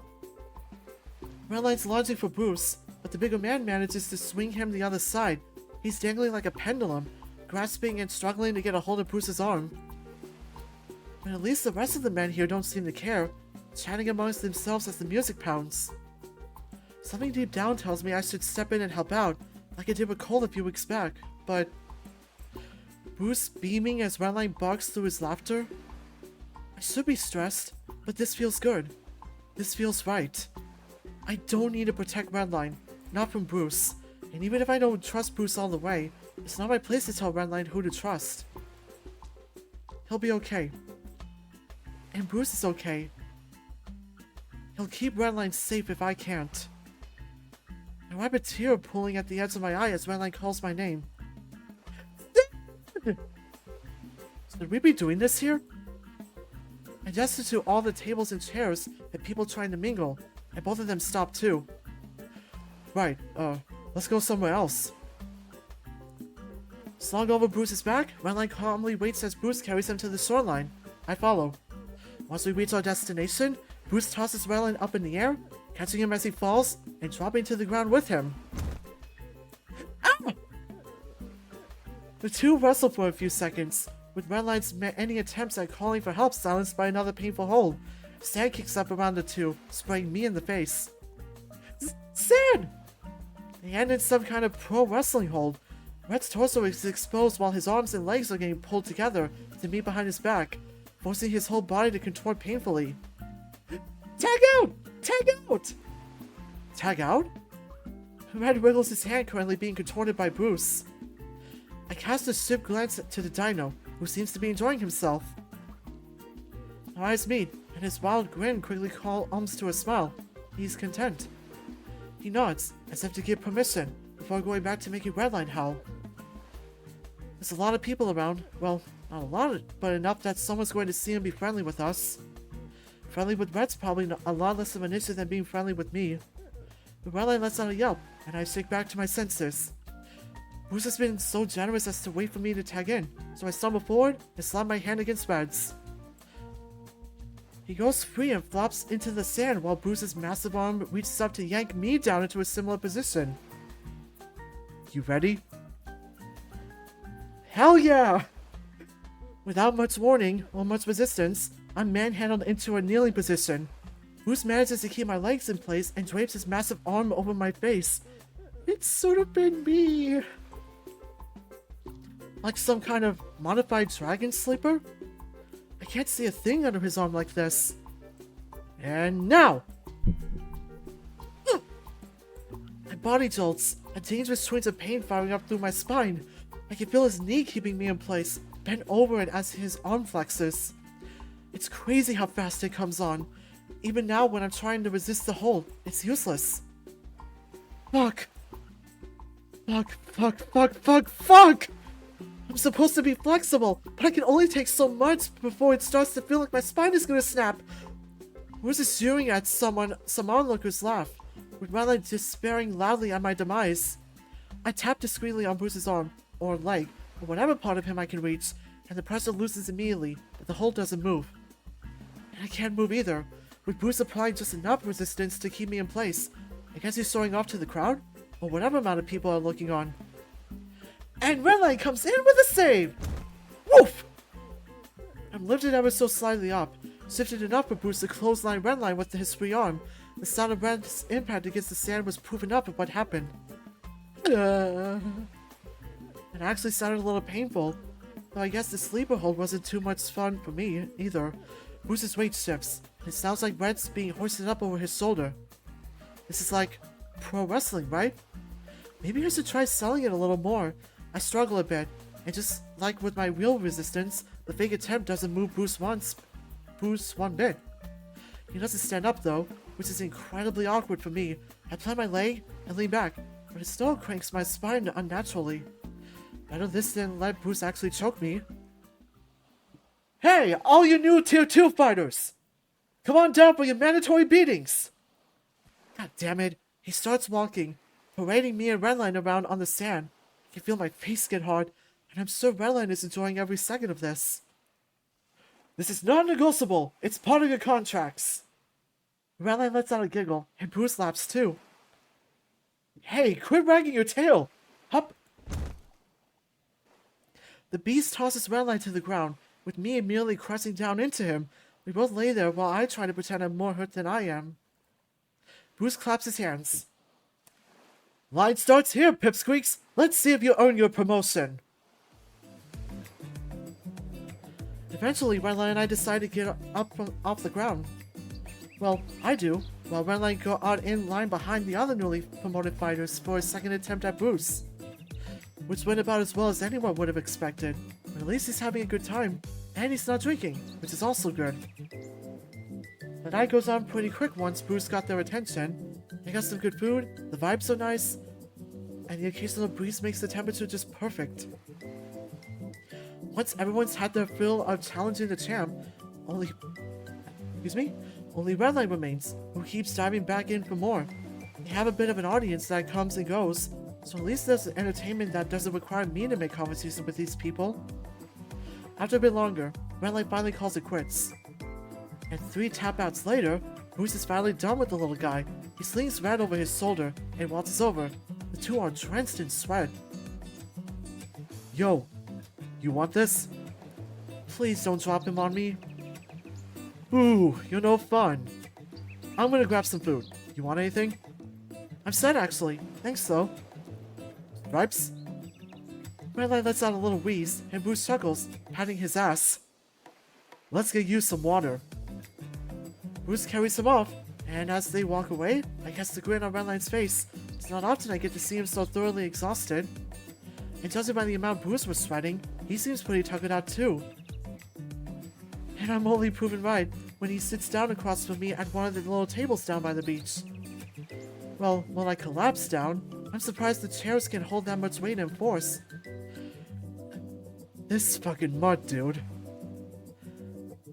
Red also takes his place at the table, seated next to me with a plate full of food. Bruce's massive paw reaches out to ruffle Redline's hair, which he seems to immediately regret, shaking his hand to flick off his newly acquired hyena sweat. So, you had fun? I don't know. Did we? One look from Bruce is all it takes for Redline to let a little wine slip out of his throat. He's still leaning back in the chair, nearly limp. Yeah, we did. I don't think we wrestled like that since... Damn, I can't remember. Not? Not since the old man yelled at you. Oh yeah, how long ago was that? Dunno. Said he was scared you were gonna get hurt. That's so. Yep. He said that I was way too strong for you. I like your imagination, Red. Can we just take a moment to enjoy this? We're all happy, having a good time, and we're smiling. I love this so much. This is like another one of my favorite scenes. He reaches over to ruffle Red's hair again, and smears the sweat from his hair onto the hyena's face. Does fur always collect this much sweat? Yeah. Yes. That sucks. Yep. But it makes us soft. And it collects so much sweat. You have to get it trimmed like every week. I could never. Who's getting their fur trimmed every week? Yeah, it's only about once every month or two. And most of us shed, so... Oh, God, that's right. I forgot about the shedding. Last guy I tried dating let fur fucking everywhere. He dates guys? He just casually admitted that he dates guys. We have a shot with him. Yes. You guys should be required to carry some kind of lint roller or something. I think we should be offended. Don't dinosaurs set their skin? Yeah, worst fucking month of the year. It's itchy and there's chunks of dead skin all over the place. It's hard enough to brush it all off of my bed, then I got a vacuum. I thought birds molted year round. Do I look like a fucking bird? Red leans over to whisper loudly. He's dodging the question. There's nothing to dodge. I'm not a bird. I thought... He waves his claw flippantly. Yeah, I know. Evolution and whatever. It's closer to like what snakes do. So you... Bruce clamps a hand over Red's muzzle and continues. Not a snake either. I don't have feathers to molt, so it's all just kinda peels off. I'll trade 1 month of hell over your fur balls shedding all day, every day. I can feel like you're licking my hand, Red. It's not working. Hyena's ears fold down, and I can hear a giggle stifled under Bruce's grasp. I just spent like an hour training sweat with you. A little mud slobber is nothing. But I bet those antlers are a bitch that I have to deal with. Bruce releases Red's muzzle and shoves him away playfully. I shrug. Honestly, I haven't grown them out since I was maybe 10, and even then, Mom had me trimmed every few months. Dad hated me getting them cut so short, but I kinda needed it for fighting. What a baby. Did your old man ever get his trimmed? Once he lost his job? No. But we shed them every winter, so it's bound to happen eventually. You lose your antlers automatically? Yeah, it's not really a big deal. Kinda like losing a tooth. Yeah, except my teeth are giant fucking horns that grow out of my head. But you do have horns growing out of your head. You think I shed these? That's just the shape of my head. Sucks that you guys can't wear hats. Pretty much everything comes with ear holes these days. You're telling me, one year they tried to give out free company beanies, and I got pissed. The old man made me wear it at some company party, so I had to cut holes in the damn thing myself. And they never gave another beanie since. He makes you do a lot of stuff, huh? Of course, he's my boss. Doesn't mean I won't bitch about it. Bruce lowers his voice. Also doesn't mean I gotta enjoy it. Do you enjoy it? What, steamrolling your ass? Well, I know you don't like that, but before all that... Bruce leans back in his chair and goes quiet for a bit too long. Maybe I should have asked. It's complicated. Both Red and I look at each other, then back to Bruce. See, it's like... Just then Bruce sits up. That aggressive scowl slapped across his face in an instant. Oh no. Well, if it ain't the fruit salad, they're trying to queer you up too, Bruce? Nah, they were just asking about you. I was telling them all about your little adventures in the shower. Ha, what, putting bitches in their place? Been a while since we had to use the wiki showers. I was thinking more about how often you kept pantsing dudes, than how loud you moaned whenever I whipped your ass with a towel. The man in company Cole snickered before the dog snaps a sharp look at them. You started the towel fights, but you could never take them. Probably the only thing your ass earned to handle. I don't know what the hell you're talking about, but we need a fourth for volleyball. You done fagging around down here? Bruce's expression freezes over. Dead hatred filling his cold stare. The two glare at each other for a beat too long, then Bruce speaks up. Sure. No! Come back! Man, I hate that Cole. You know what? I'm not censored for this stream. Fuck him. His grip on the chair's armrest loosens, and I can see the indents his claws make as he walks away. For a second, his eyes start to mine. They aren't as scary as they used to be. Attaboy, Brucey. Try not to pop the ball this time. Try not to bitch when I kick your ass for missing the spike. We sit and eat for a few minutes, watching the volleyball game. Bruce and Cole are on opposite teams after squabbling for a while. The other two guys don't get much of a chance to play. Bruce has the ball and slams it, only for Cole to dive out of the way of the oncoming cannonball. More loud arguing that Red and I can't really make out, but it seems they don't like how hard Bruce hits the ball. You gonna join them? Seems like your thing. Red sighs and shakes his head. Nah. Is it Cole? He nods, nibbling away at his food. I'm sorry. It's fine. It was a bad time, but I don't have to see him that much. At least he has Bruce to keep him company. I don't think Bruce likes him that much either. I kinda got that vibe too. It's like they just flock together. At least Bruce doesn't make fun of me. Well, I mean, not out for you-know-what. Once I hit my growth spurt, it's over for these clowns. Actually, I could have said fucking around then. Right there. Oh well, I'll remember that for next time. Any day now, Red. The night slowed down after that. Bruce wandered off with his friends, and eventually I had to go to bed. Said my goodbyes to Redline and wandered back to our room. My room. And that ends one of the best parts of the story. Well, up until Cole appears. It's quiet. Now that Red's gone, I guess I'll just get to bed. It's kind of stuffy in here. Without Redline's fan, there's no way to circulate air.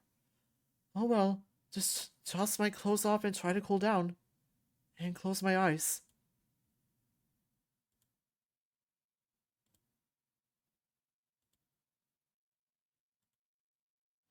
I took a nap today, so I'm not as tired as I should be. But I'm still really fucking tired. It's just like living back above ground, all alone in my apartment, peace and quiet. I should get a fan. I love that that's the last line he said there. Lunchtime. It was a pretty uneventful morning. Not enough sleep, but a bit of running helped me start the day. It usually helps get me out of a slump, but even after my morning cardio, I'm still pretty wiped. Ayo, Pipsqueak! What? I turned around to find Redline wandering to me with a tray of food. Hi? What's up, Short Stack? What do you think? Now that I'm in the big leagues, I gotta act tough, like Bruce. I think you should focus on hitting 7 feet tall first. You think they'll allow stilts? It sounds like a foreign object, so I think it'll be tough convincing anyone to leg you in the ring. We spend a bit of time brainstorming methods of making Redline taller before Theodore starts calling people to attention. Good afternoon, everyone! It's that time of the month! It's... And Flo's back in town? That stranger's comment garners some laughs, but it's not the first time we've heard it, so it's less funny this time around. We're announcing the upcoming fights taking place over the next 3 weeks. The crowd is garnering a bit of commotion. Redline also seems confused.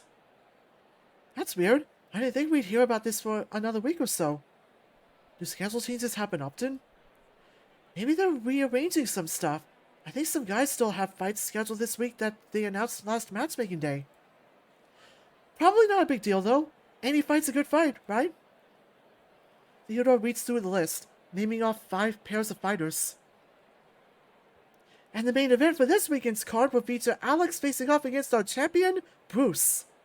The crowd usually cheers or jeers at the names, but when it comes to me and Bruce, we always get a bit of a mixed response. People still don't know the full deal between us. I mean, we don't either, but they have even less of an idea. Whatever. I meander up to where Theodore is standing, where I'm supposed to meet Bruce to face off. He hasn't been here the last times they've announced our fights, so it's a surprise to see him make it to the platform before me. The big guy boasts and poses, clearly making fun of the size difference between us. My face gets hot. I wasn't expecting him to be up here. Normally it's only slightly less embarrassing. Bruce forcibly yanks the mic away from Theodore. I've got something to say. Uh-oh. Bruce glares at me, then turns to the crowd. Lots of you guys out here are laughing and making fun of this little buck just because he's small and weak and pathetic. But I bet none of you got the balls to get your ass beat on live television every month. Let's get some cheers going for the biggest little bitch in all of Fang history. He lets out a viral laugh, the rest of the crowd following suit. If my face was hot before, it's boiling right now. Aw, look, he's pouting! What's the matter, kid? You still think you can beat me? Everyone's staring, so I gotta say something. Actually, I'll answer for you. Bruce presses our heads together. The sheer size of this man sends shivers down my spine. For a second, our heads are touching, just like when he headbutted a concussion into me in our first fight. With a wild grin plastered across his face, he breathes in, and then out, steam flowing through his nostrils. You're leaving that ring in a fucking body bag, kid. If you show up, you ain't leaving. You got that? He holds the stare for a second, then turns our heads to the audience. 'Cause I think they all got it. You got that, fellas? He holds the mic out to the audience, letting the wild cheers amplify through the speakers. He definitely knows how to warm up the crowd. I go ahead and take my leave, hoping nobody notices how red my face is. At least it feels red. One of the best things about fang fights is that I don't have to face the crowd all at once when I lose, so this is a lot still. Redline welcomes me back to my seat with a pat on the back. Eventually, Bruce finishes his little show and tosses the mic to the crowd, who returns it to Theodore after many protests. Theodore continues down the line for the week after, listing off the fights and having them approach the platform. And then more for the week after that, leading up to the final fight. One of our newest Tier 2 fighters, Redline, will be facing off against a lightweight newcomer. A bunch of people start cheering as Red sleeplessly rises out of his seat. The cheers turn to laugh as Red poses, clearly trying to show off like Bruce. His opponent is a newcomer, so he isn't down here. That's probably why Redline doesn't have to go up on stage. Another fight already, huh? Says the guy that gets a fight every 4 weeks. Maybe they're just trying to get me caught up. I thought there was something in my new contract about a quota, and I didn't think it'd be so soon. But a newcomer! I'm excited! Just excited? Well, nervous too, yeah. I'm glad to get to be the one to welcome them. I just hope it doesn't start off on bad terms or anything, you know? I'm sure he'll be fine once he recovers. Redline puffs out his chest. You mean if he recovers? Ow! Bruce strolled up behind Red, dropping a fist down between his ears playfully. Sup, Stripes? Did you hear? I get to fight a new lightweight! Yeah, I saw. That makes 2 of us that got out to fight a new lightweight. When are you gonna join the bandwagon, Zander? The Zandwagon! Well, I either need to beat you in a fight, or you need to lose a couple 100 pounds. Even if I did hit lightweight, I wouldn't be a newcomer. Oh, true. Can you retire and come back in a year? Once I lose 150 pounds, yeah. Don't! You boys excited for today? I'm excited for every day I get to spend with my 2 amazing friends who I am blessed with. Bruce clamps a hand over Redline's muzzle. What's today? My birthday. Redline sits up in his seat, wriggling around to try and get free. Bruce's face is stone cold as always. I can't tell if he's serious. Is it? No. Did Bucky not tell you? Tell us what? Figures. You boys are training with me today. What? Why? Easy, easy. Not just me. A bunch of light heavyweights might be helping out with the lightweights. If today goes well, might be a regular thing too. Again, why? Like if I know, ask your coach. He bogs Redline's head again and makes for the exit. See you in a bit. One of these days, I'm gonna climb up and pound his head. See how he likes it. He's got a lot of sore bits up there, Red. I don't know how well that'd work for you.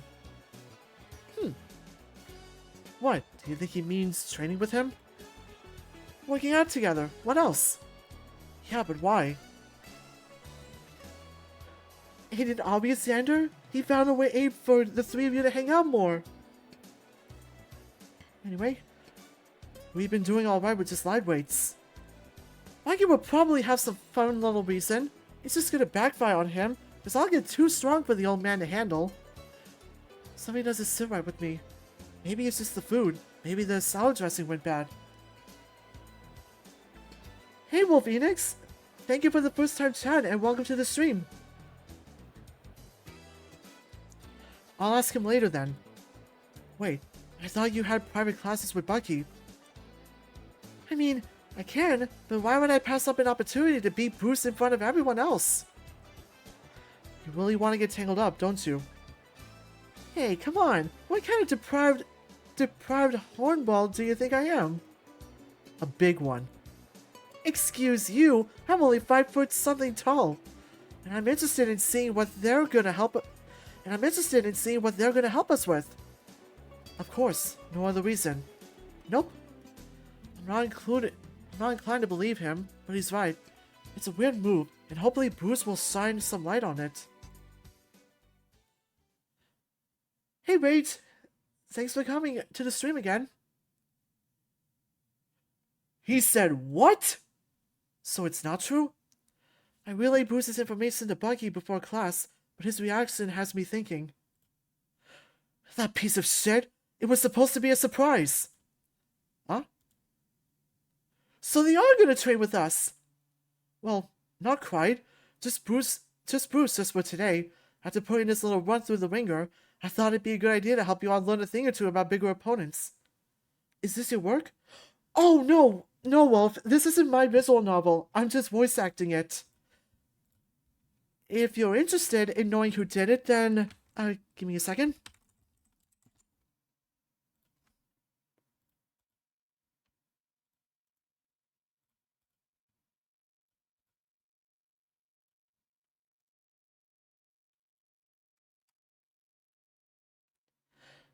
There's the page. If you're interested in downloading Undefeated and reading it yourself, you'll see who worked on it, who wrote it, etc. And the team that made this visual novel is amazing. I highly recommend it. And I highly recommend and donate it to them so they can continue their work. I mean, this visual novel is defeated, but I'm excited to see what they're planning for the future.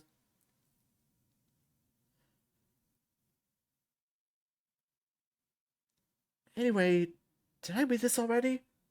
I'll read it again. Well, not quite. Just Bruce for today. After putting this little run through the ringer, I thought it'd be a good idea to help you all learn a thing or two about bigger opponents. He ain't gonna be swinging at you, don't worry. This is just grappling practice. Aw.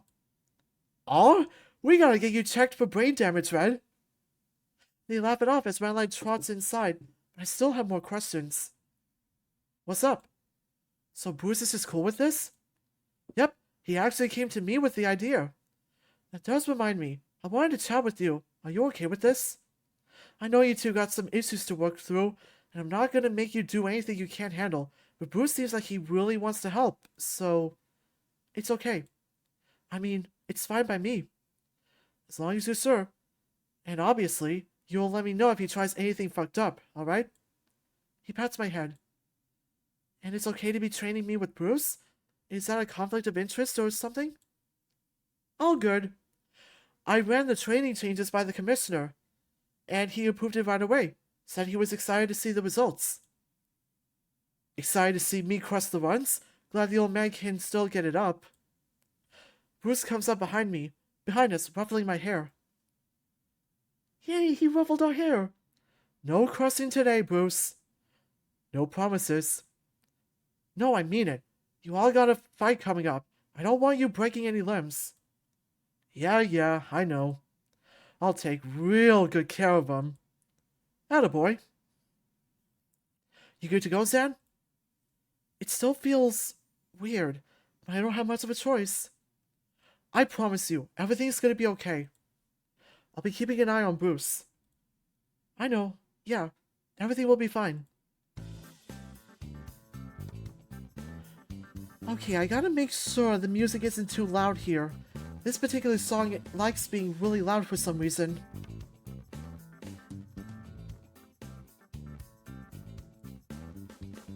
Okay. Oh. I enter the gym and see Bruce chatting up a pack of the lightweights. Seems a few of them are already friends with him. My day is going good. Thanks for asking, Wolf. I can see Redline in the back corner getting ready, his tail wagging away, but still afraid to approach the crowd of what used to be his friends. Bruce's laughter breaks out over the rest of the conversation bouncing around in the room. It's hard to ignore them, and surprisingly, it's hard to hear Redline talk over them. You okay with this? It'll be fine. Mostly. Probably. Even if Bruce did want to give you one, I don't think Bucky's gonna let you get a concussion in his class. That's not what I'm worried about. Bucky let out a sharp whistle and claps his hands. Let's go, boys! Warm-up starts now! We go through our regular routine, running drills and doing bag work for a good hour or so until we're good and exhausted, as Bucky likes to put it.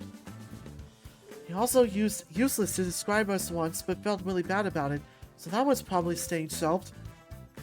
Alright boys, gather round! We form a sweaty semicircle around Bucky and Bruce. You all know our special guest today. Ain't fucking better. Brucey here is going to be giving you lads a one-on-one wrestling lesson. And if anyone else calls me Brucey, you're getting a one-way ticket to the med bay. Any questions? He puts his hands on his hips as Bucky pats him on the back. I'm wanting you guys to get some practice grappling with someone above your weight. A few folks have gotten some pretty big weight differences in their fights, so I want you all to be prepared. When you gotta fight someone bigger than you, like huge big, what's the first rule when it comes to grappling? There's silence for a second, then I raise my hand. Don't? There you go. If you're in a fight and the guy outweighs you by a couple dozen kilos, might be best to stay off the ground. Now, what are you gonna do if he overpowers you and takes you down anyways? That's kind of a vague question. There are a few ways to get out depending on the situation. That's what we're here to learn today. Bruce is gonna come at you, one at a time, and we'll coach you through it.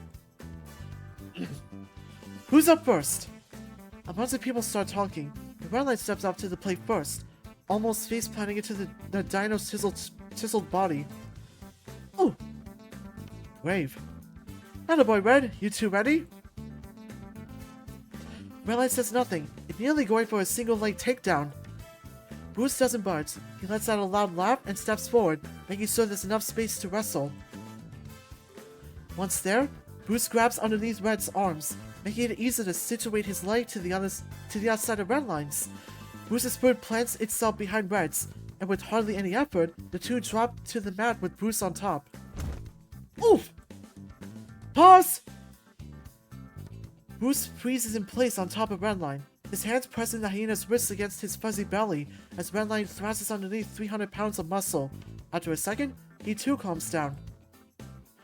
So, Bruce has Red's wrists, and he's got on a good amount. What should Red do here? The rest of the classmates are only half paying attention, some of them talking amongst themselves. Tap out? Guys, focus. He's already lost wrist control, and he's on his back, so you can at least try to get on his side, out from underneath. Trying! Not quite. If you get on your side, it's gonna be real easy for me to take any position or hold I want, especially since I got your wrists. You want to take your knee and... Hey! Well, I was already scrambling to get onto his side, and thanks to the amount of sweat on his fur, he slides out before Bruce can get his weight settled on top. The champ still has a hold on Redline's wrists though, and quickly pulls him close. No, you don't, pup! Holding both their hands against Red's waist, Bruce can hold him in place to his heart's content. If Red wants to move, he has to use his hips, and by now, Bruce has those pinned down. He postures up on one knee, then transitions to full mount, straddling Redline completely. Pause! The two freeze in place. Bruce has secured the mount. What should Red do? Again, the rest of the men are barely paying attention. A few voices speak up over the rest of the chatter. Tap out. Just kick his ass since you're so strong, right? Hey. Easy. He spoke low enough that the rest of the men couldn't hear. Bucky lets out a sharp whistle, loud enough to get everyone's attention. If Red doesn't get out of this hold, you're all doing 50 laps. Give me some answers, boys. Clock's ticking. That got people thinking. They all start shouting answers, enough to drown each other out. Red starts squirming underneath Bruce. I got it! You got it? Alright, unpause. Red tries to maneuver out, twisting his body and legs in precise ways, only for Bruce to defend against them.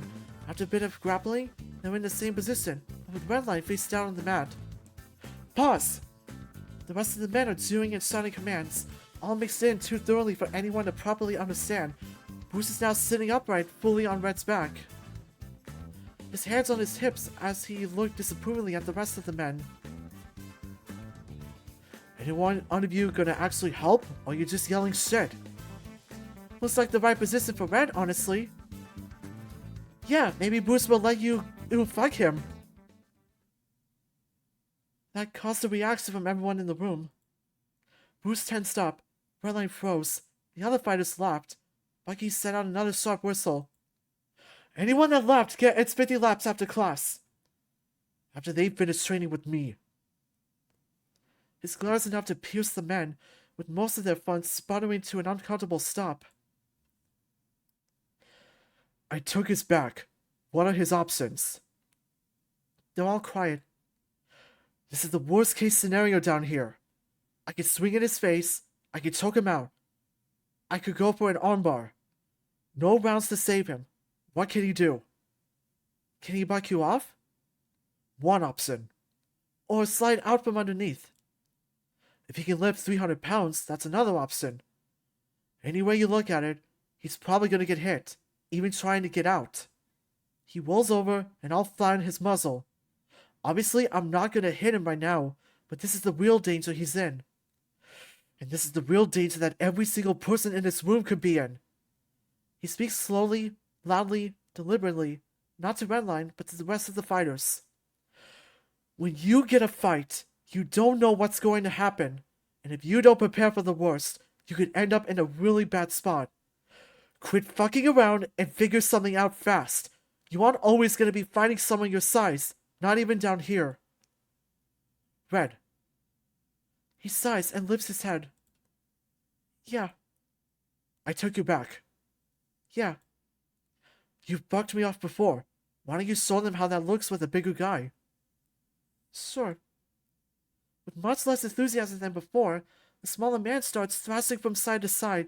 It's not the most graceful way to shake someone loose, but in the heat of the fight, throwing someone off balance can turn the tides in an instant.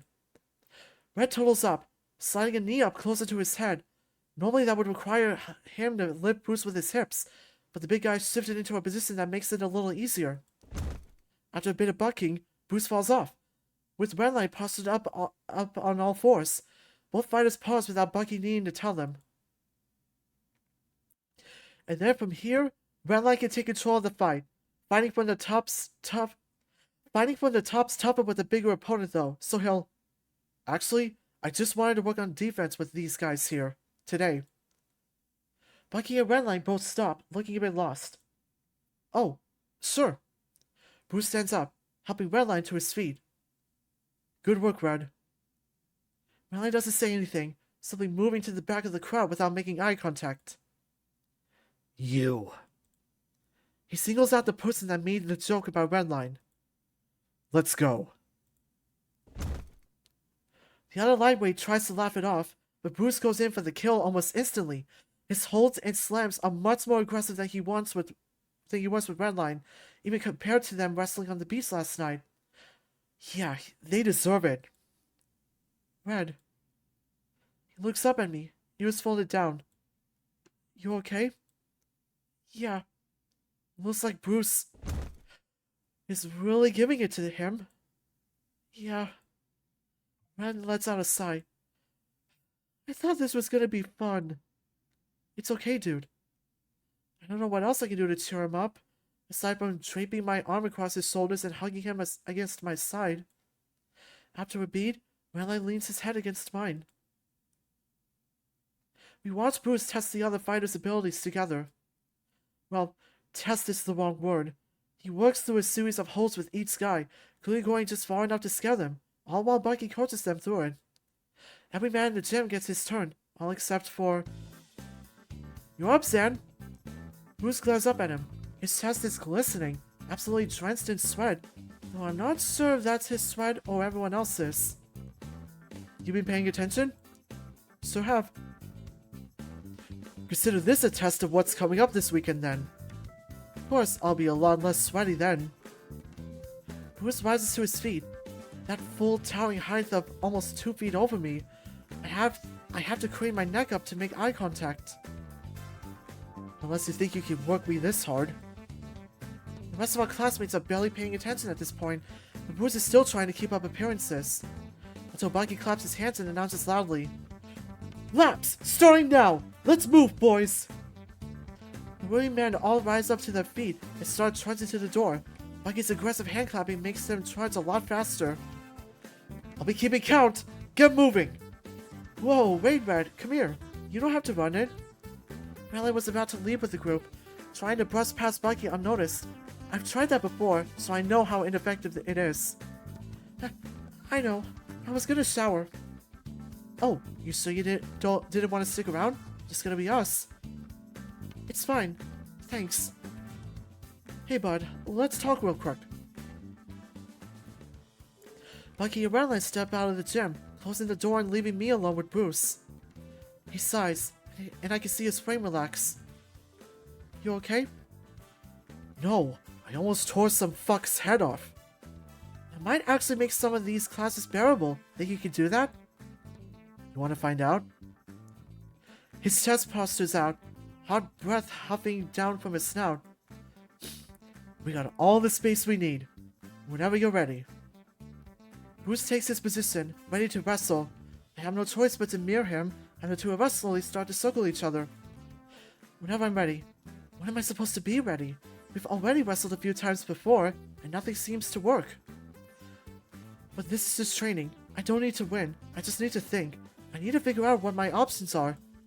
And the longer I wait, the more energy he's going to have. That's my first mistake. Come on, Zan.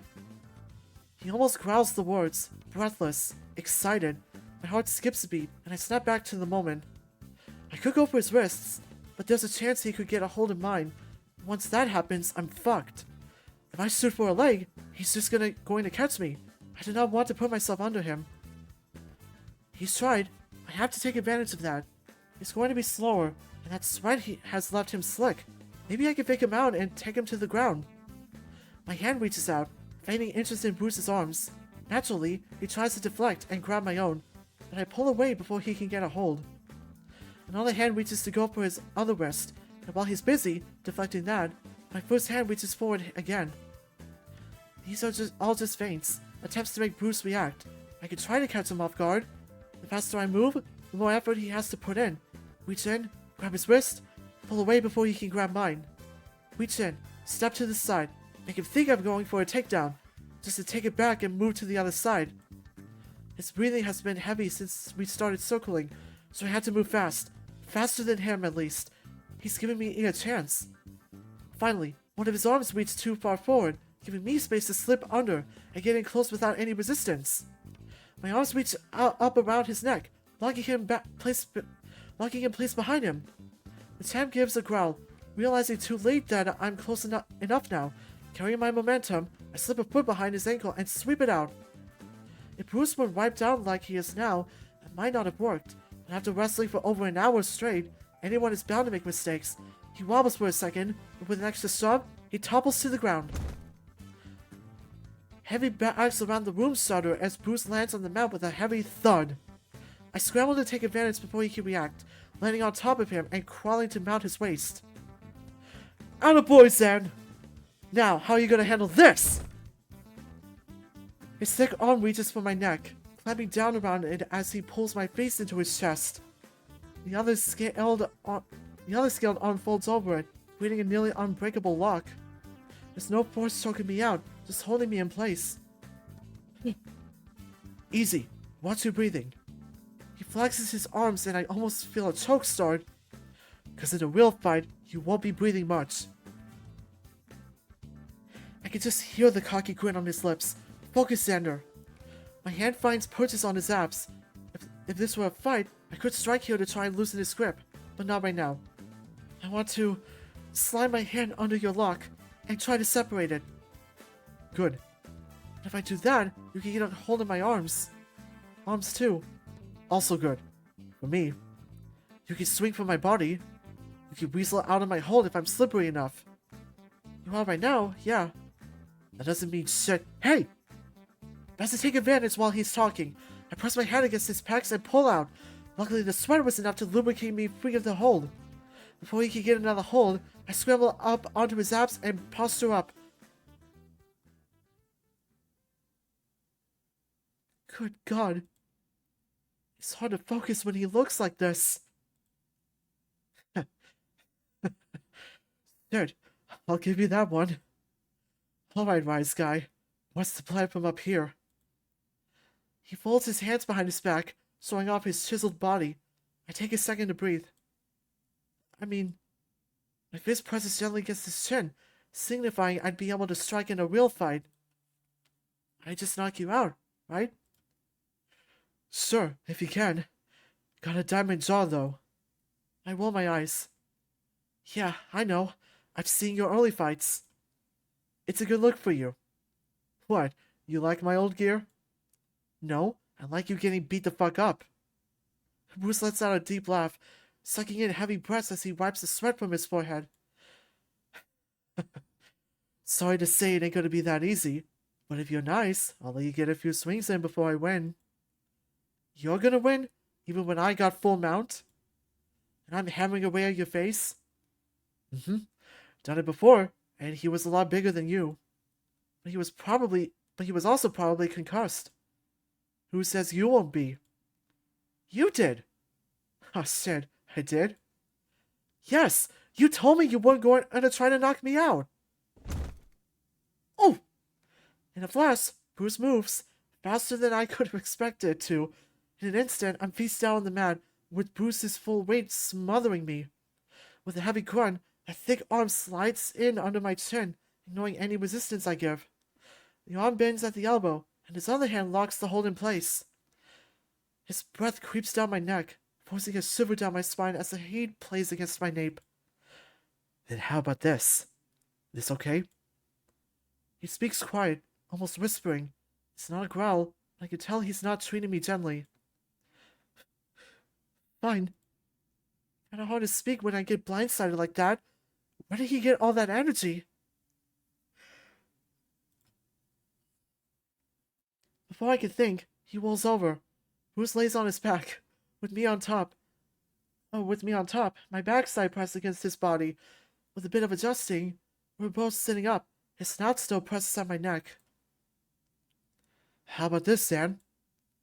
Don't need to knock your head around to choke you out. I try to speak, but choke on my words, forcing out a cough instead. Bruce's hold lines up, even though it wasn't choking me to begin with. You got any idea how to get out of this one? Yeah. Good. Can't have Bucky's star student tapping out too quick. I feel my heart skip a beat. Fuck. Stop. I can't be losing focus right now. It's happening. He's falling in love with Bruce. My advice? Break the lock with your arms. It might give me the chance to grab your wrists, but there's really not much worse a position you can be in right now. Otherwise, you could try elbowing my ribs. Or just do what I did in our second fight. You want me to carry you around?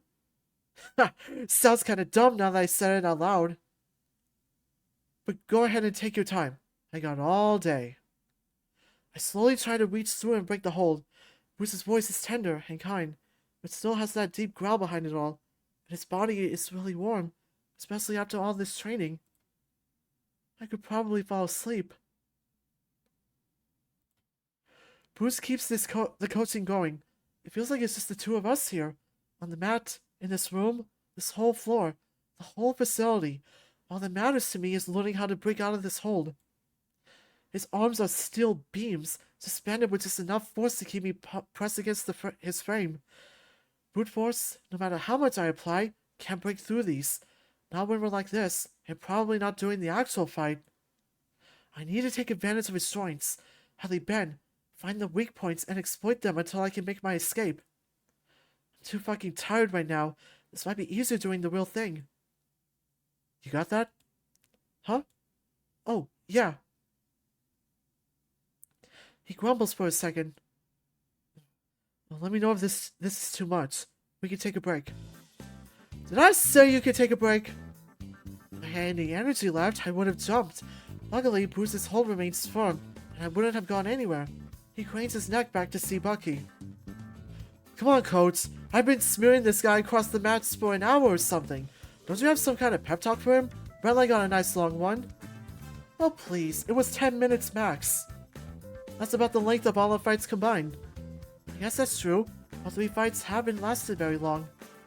And the next fight won't be any longer. Zander here's gonna put you out cold. What? Is that true, Zander? He sounds generally offended, shocked even. The chokehold suddenly tightens through the actual constrict. After all the bonding we've done, the good times we've shared. I tap, and the whole belly loosens, just enough to breathe, but not enough to move. At least Bucky and Bruce are getting a laugh out of this. Can you believe this, Coates? I ought to pulverize him for even threatening that. Yeah, save it for this weekend. You boys doing alright? Bruce stands up, helping me to my feet. All good here, yeah? Yeah, just tired. And that means I did a good job. And you both did a good job too. Thanks for helping today. Anytime. I hope it helped. I'd say so. Give me a lot of ideas on what to work with. And, sorry about the whole, Redline situation. Not your fault, and thanks for saying what you did. I would have done more, but if I tell you what I was planning, I'd probably get in trouble. Don't get me started on some of these guys. You're fine. Is Red okay? Bucky hesitates. He's better now, yeah. I think there's a lot of changes going on for him. He doesn't really know how to handle it. Anything we can do? His voice goes low, and he sighs. He's feeling lonely, I guess. That's what I'm getting. His family, his friends, people in class. I don't know. You saw what happened. And now he's all alone in his new room, right? Just try to be there for him. I'll do what I can. Same. That's sweet of you two. Just make sure you can focus on your fight this weekend too. Yeah, champ? I look to Bruce, but he's looking at me expectantly. What do you say, champ? You ready to knock me out? That smile's gonna be the death of me. I'll do anything to protect Bruce's smile. I'll have Redline visit you in the med bay. It felt badass at the time. No, it was great. I love that you're making Redline do your dirty work. You'll be too busy doing champ stuff. I was exhausted. I'll at least send him a get well soon card or something. Used to send him 10, once you get your prize money for kicking his ass, of course. Do you know how quickly that hits my account? We can ask Bruce once he wakes up. Bucky tosses my hair and laughs as we wait for the elevator to take me down to the arena. The last week has been filled with more intense training for this fight. Thanks for letting Bruce train with us. Yeah? You feeling more confident? You look it. Well, less scared to get taken down, that's for sure. And less scared of getting my face smashed in. Right, because you're gonna smash his in. Obviously. Red seemed to be enjoying class too. He always enjoys class. Well, usually. He likes wrestling around with Bruce, that's for sure. Maybe you and him can trade places and he can have a chance to slam Bruce around the arena. Don't let him think that's an option. He'll be hounding me for it all day. Aw, he's got that fight in 2 weeks anyways. He needs to be focusing on that.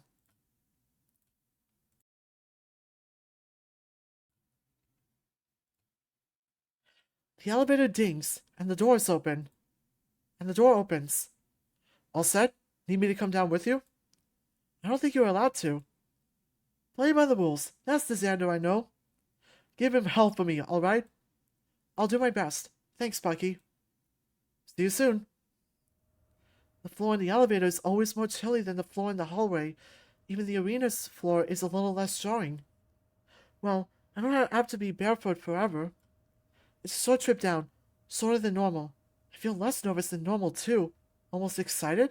The complete opposite from my last fight. My last fight was so angry. I don't like getting that angry. I almost cussed Bruce out afterward, too. I should probably apologize for that. Maybe I should have taken him up his offer to leave. It'd be easier, that's for sure. But now it feels like I have too much that I'd leave behind.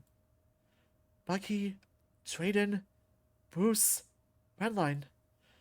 I at least would want a proper send-off. We're not going anywhere. The elevator reaches its destination, and I step out into the light. The glorious stage lights illuminating my path to the center of the arena. I'm not afraid of Bruce anymore. He'll probably try to play it up with the crowd, Should I be matching his energy? After how much he's opened up in this past month, I think that's only fair. It takes a lot of trust to open up to someone like that. I have to remember to thank him for that, too. I owe a lot to these people. To Bucky, to Drayden, to Bruce, to Redline. I won't let them down. Before I know it, I've moved inside the ring, hands on my hips as I wait for Bruce. The opposing elevator door opens, and Bruce comes sprinting out. He moves way too fucking fast for a 300-pound man. Bruce reaches the ring in only a few seconds, and the bell rings as soon as his foot crosses the line. Bruce, Hey! The beast's arm whips out, swinging a wide lariat down from my neck. I barely manage to duck out of the way as I stagger back towards his side of the ring, as momentum carries him to mine. Bruce's claws dragged into the cement as he slows before turning to face me. The slow, ominous turn only gives me more time to prepare. I'm shaking, but I don't think this is out of fear. I'm excited. I'm ready. He tilts his head to either side, forcing a loud pop from his joints, and opens his eyes. The two of us start to pace around the ring, circling each other slowly. Pretty fucking rude of you to avoid that, Runt. Was just trying to give the scrappy little bitch a hug. Gonna need to get closer if you want to. How about you come over here then? I give real good hugs, honest. There's that grin again. Dumbass.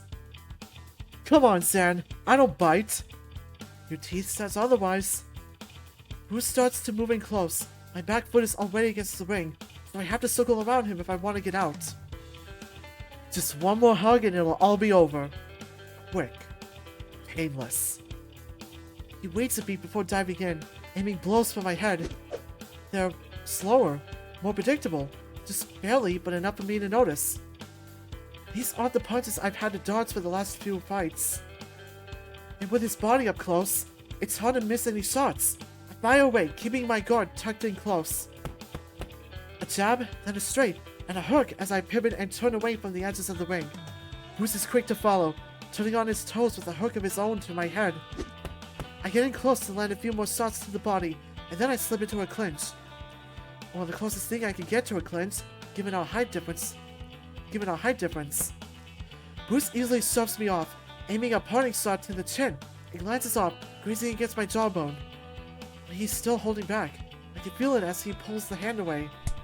I force a punch out to his body, thumping hard into his chest.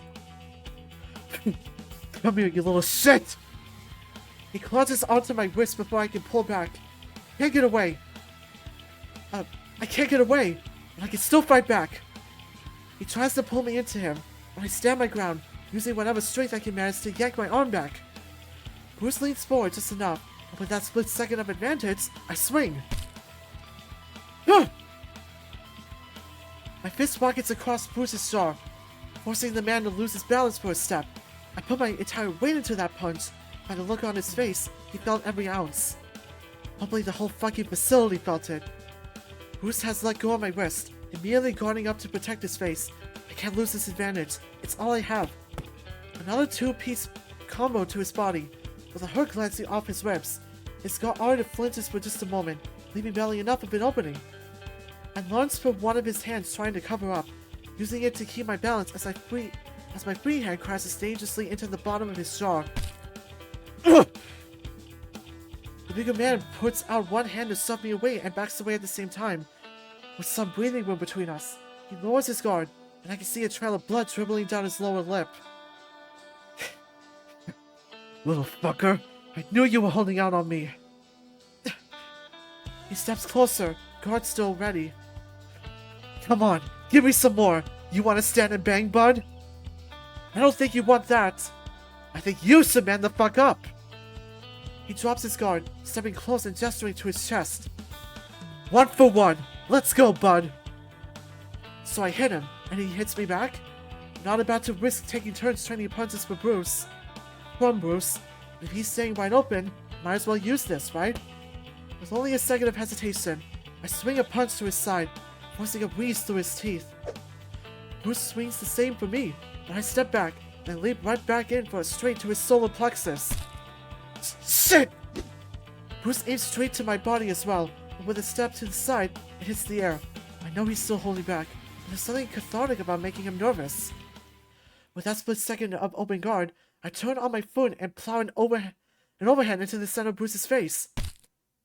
Bruce's snout nearly flattens, almost folding around my glove.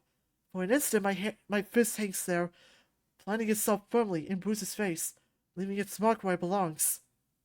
I don't care if he's holding back. I'm not giving him any less than everything I have. I can apologize later. Time resumes, and I follow through, letting the punch recover safely as Bruce recoils. My guard is back and ready for anything. Bruce, on the other hand, has dropped his guard completely. He lunges for me, ignoring my attempts at retaliation and latching onto my wrists. In an instant, I'm slammed into his chest. Ha! There we go! You got stronger, kid! I try to pull away, but Bruce's arms are locked in place. I must have caught him off guard last time, but he refuses to budge now. There's a few seconds where he just watches me struggle, a big, deadly grin plastered across his face. Blood trails down one of his nostrils onto his thick, heaving chest. I feel like prey, like he's been lying in wait for weeks until I fell into his trap. And now, he gets his meal. One last attempt to break free before he sweeps my legs. My weight gives away, and the two of us collapse. How about that? Still a little light on your feet, hey Zan? I've heard that growl before, only this week when we were wrestling. He's tired. Well, maybe not tired, but more focused now. In the zone, I guess. Not sure why I feel so scared. I've dealt with him like this before, except this time, I've landed enough shots on him to make him bleed. I should feel good about that. He's probably pissed. Fuck! He feels so much heavier now. Any moment immediately gets forced down. He takes a moment to catch his breath, and wide body completely engulfing mine. I have to at least try to fight back. This is what we've been practicing all week. Plant my right foot, then my left. Take slow breaths, and push. Not a chance, Rund! Feel his leg hook onto mine, and with a single motion, he flips me onto my front. I scramble to turn back over, but 300 pounds of pure muscle holds me down. Bruce takes them out, pinning both my wrists to the cement. Don't panic. Stay in control. Plant your feet. Bruce locks my legs in place, spreading them open to prevent me from getting any leverage. Don't panic. Stay in control. Slip your arm free and keep him from getting the choke.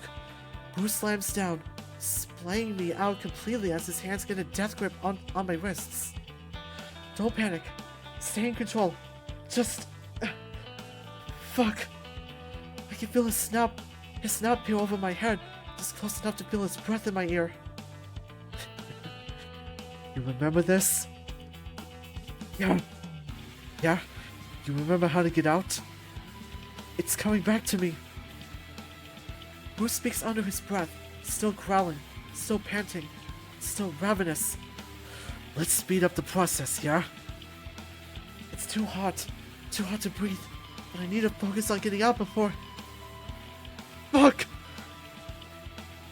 Everything happened so fast, faster than it did in class. Bruce is less tired, and probably more fired up after all the blows I landed. There we go. Bruce has me tangled up in his arms, seated up right against his chest. I try to position a leg in hopes of escaping. Almost then. Thick pythons surrounding my neck construct right away, cutting off my circulation. The transition caught me off guard, so my chin wasn't tucked. I only have a few seconds to get out. Come on, Zan. What are your options? He's whispering through his gritted teeth, probably so no one can see his lips move. Struggling could make it worse, so I had to be careful. I sent an elbow back to his side, then a second, then a third. Bruce takes the end with a grunt, and his body refuses to move. Easy now. You don't want to make it worse. My legs are pinned. I lean forward to try and get him off balance, but he's impossible. I reach up to clutch his arm. It's too thick to completely get a grip on. Tapping already? I wanted to go all the way. It's getting hard to see straight. My vision shudders for a second, reminding me of the time limit I'm on. I have to keep going. My other hand reaches up behind me, twisting around for the wrist that's locked behind me, my head, and with my first hand, I... It's okay. Tap out. He's really strong. Right. The escape. Grab his wrist. I got it, I think. I just need to get my hand under his. The pressure is building up. The lights are too bright, but they're dimming fast.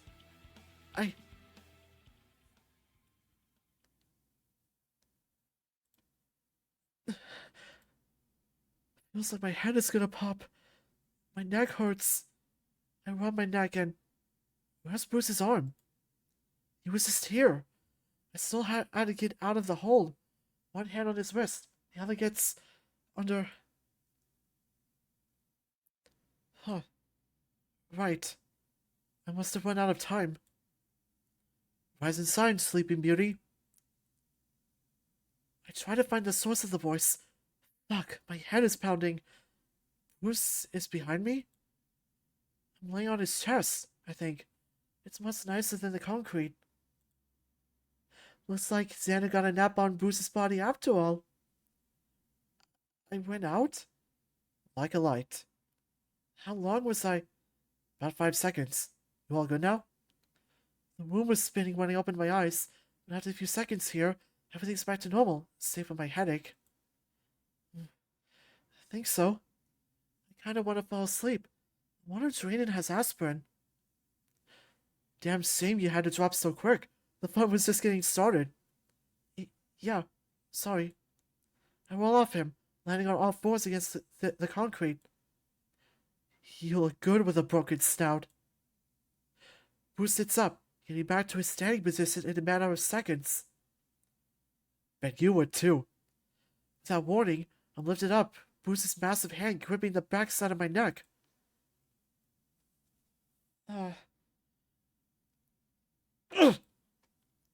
Sorry.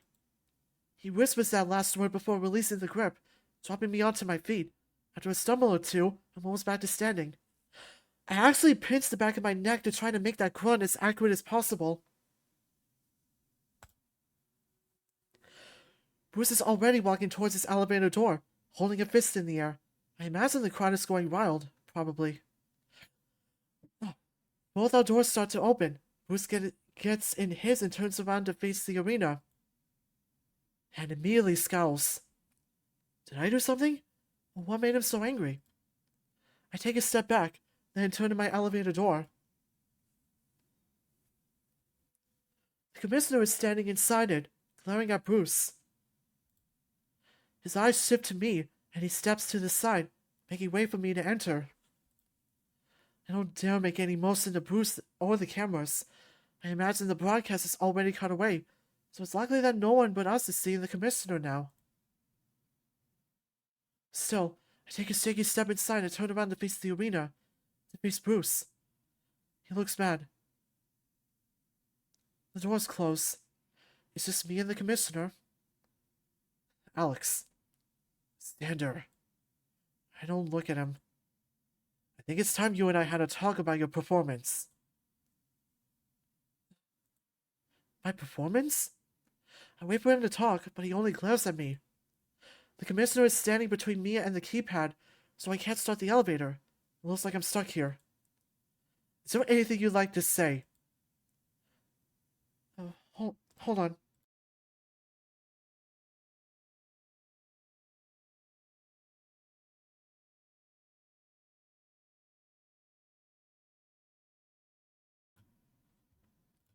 Okay. He says we have to talk, then asks me to start? Not really. Very well. If you have nothing to say for yourself, then I'll start. You're slacking, Alexander. Fang prides itself on real fights. Real men pitted against each other in a genuine battle for dominance. When you enter that arena, you are expected to fight. There's a string of silence. I guess it's my turn. Okay. What you did just now in that arena, Alex, did you think that was a fight? Yes? Don't lie to me, Alex. Alex. Alex. Alex. It's like a blade piercing through the back of my head. What I just saw was two girls playing a game of tag on the playground. You might as well be putting on a play. So, you don't think that I was just us wrestling? You think it was that? Back off. Alex, look at me when I'm talking to you. My pulse freezes. You sound too much like him. My eyes drag across the room, meeting his stare. You aren't working hard enough. Neither one of you are taking this seriously, and it's giving the rest of the league a bad look. I don't know what little game you and Bruce have going on, but it ends now. The next fight you two have, I expect you both to fight to your full potential. I can't keep looking at him, but if I look away, he might kill me. Am I understood? Yes. Tell me what's going to change. Fuck you. I'm going to work harder. And he looks at me like I'm withholding information. What more do you need? And I'll fight harder? Then make it happen. The commissioner presses his thumb to the keypad, and the elevator starts to rise. He turns away from me. For a few seconds, there's silence. Then he speaks. Perhaps if you spend less time goofing off with your colleagues, you might actually be able to win a fight. What's keeping me from winning a fight? I have one fucking friend here, and he got a promotion. I could kill you. I could strangle you right now. I'm a fighter. You're a stuffy old piece of shit in a suit. Can't fucking breathe down here. The walls are closing. The air feels like needles stabbing, tearing, pulling out every strand of fur I have. It's hard and cold and fuzzy, and I can't fucking breathe. Fuck you. The doors slide open, and the old fuck walks out. I'm expecting good things from you, Alex. This is your final warning. A beat of silence, and he disappears behind the doors again. I start to rise in my cage. Wait for a second. Make sure that he can't hear you. If you react too quickly, they'll find out and come back. Okay. Man, I'm sorry if my neighbors hear this. Fuck this! What the fuck do you mean I'm not working hard enough? I'm sweating my ass off every fucking day! How can I be working even more? And for what? To beat Bruce? How can you expect me to do that? Am I just not trying? Am I doing something wrong? I don't get it. It feels like the room is spinning. My legs are starting to give out. I need to sit down. The doors slide open, and I stumble out, nearly face planting into Bucky, who catches me quick. There's my superstar. How's... Whoa, Saren, buddy. You okay? No. I didn't even think about it. Bucky doesn't need to know about all that. But I'll tell him anyway. Is it the fight? Well, let's get you to the med bay. Drayden, I need to talk. We can talk, but you did get choked out, so the med bay. His thick arm drapes over my shoulder, then slides down under my arm to support me. Can you walk? I think so. We make our way to a med bay room, and Bucky swings the door open. There's the man of the hour. See what this little monster did to my face, Doc? Wait, let me try it again. There's the man of the hour. See what this little monster did to my face, Doc? He points to his snout, mid-bandaged, smiling wide, Drayden grunts in frustration. Easy, Bruce. I don't want the wound opening up again. We still might need an x-ray to make sure nothing's broken. I'm fine, dog. It's just a nosebleed. Noses don't bleed for no reason. Zander could have done some damage. Would you believe me if I said it was just allergies? Plus, come on. I don't know if he's... They both must notice something about the way I look. Maybe it's the way Bucky's holding me. Shit, I knew something was up. What did he say? Who? The commish. He was waiting in the elevator for Zan, and then they were late coming back up, so something must have gone down. What happened? Give him a minute. Sit down, Zander.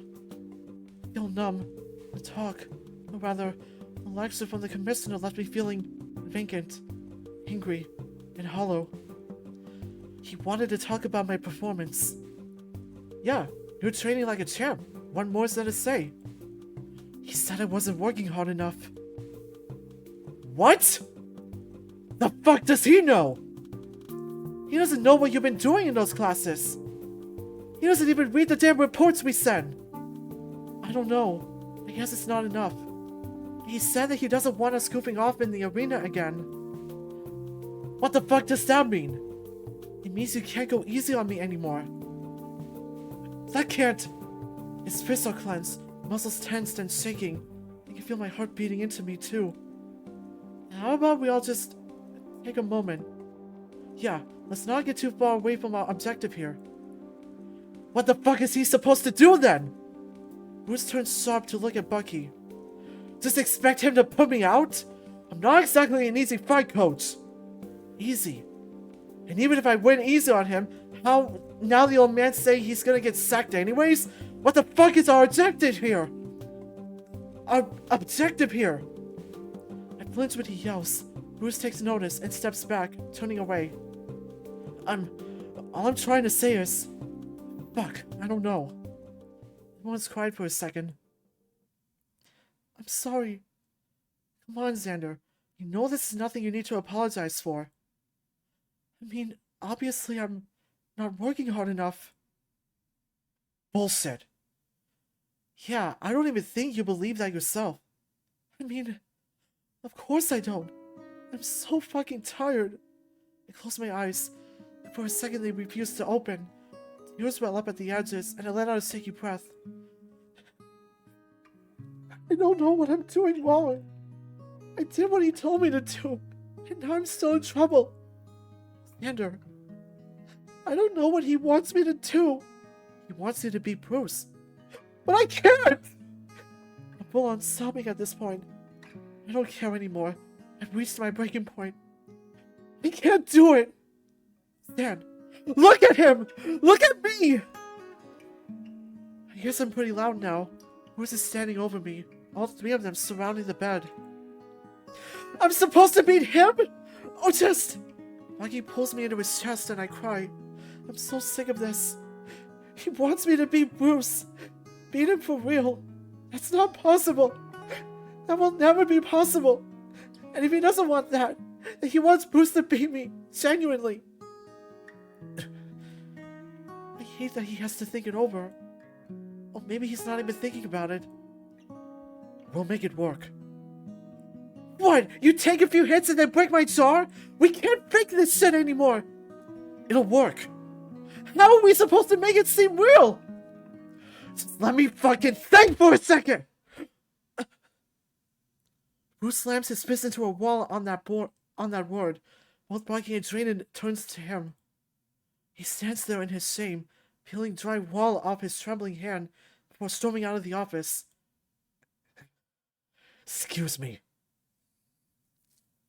As he leaves, he nearly checks Redline with his shoulder, who's on his way in.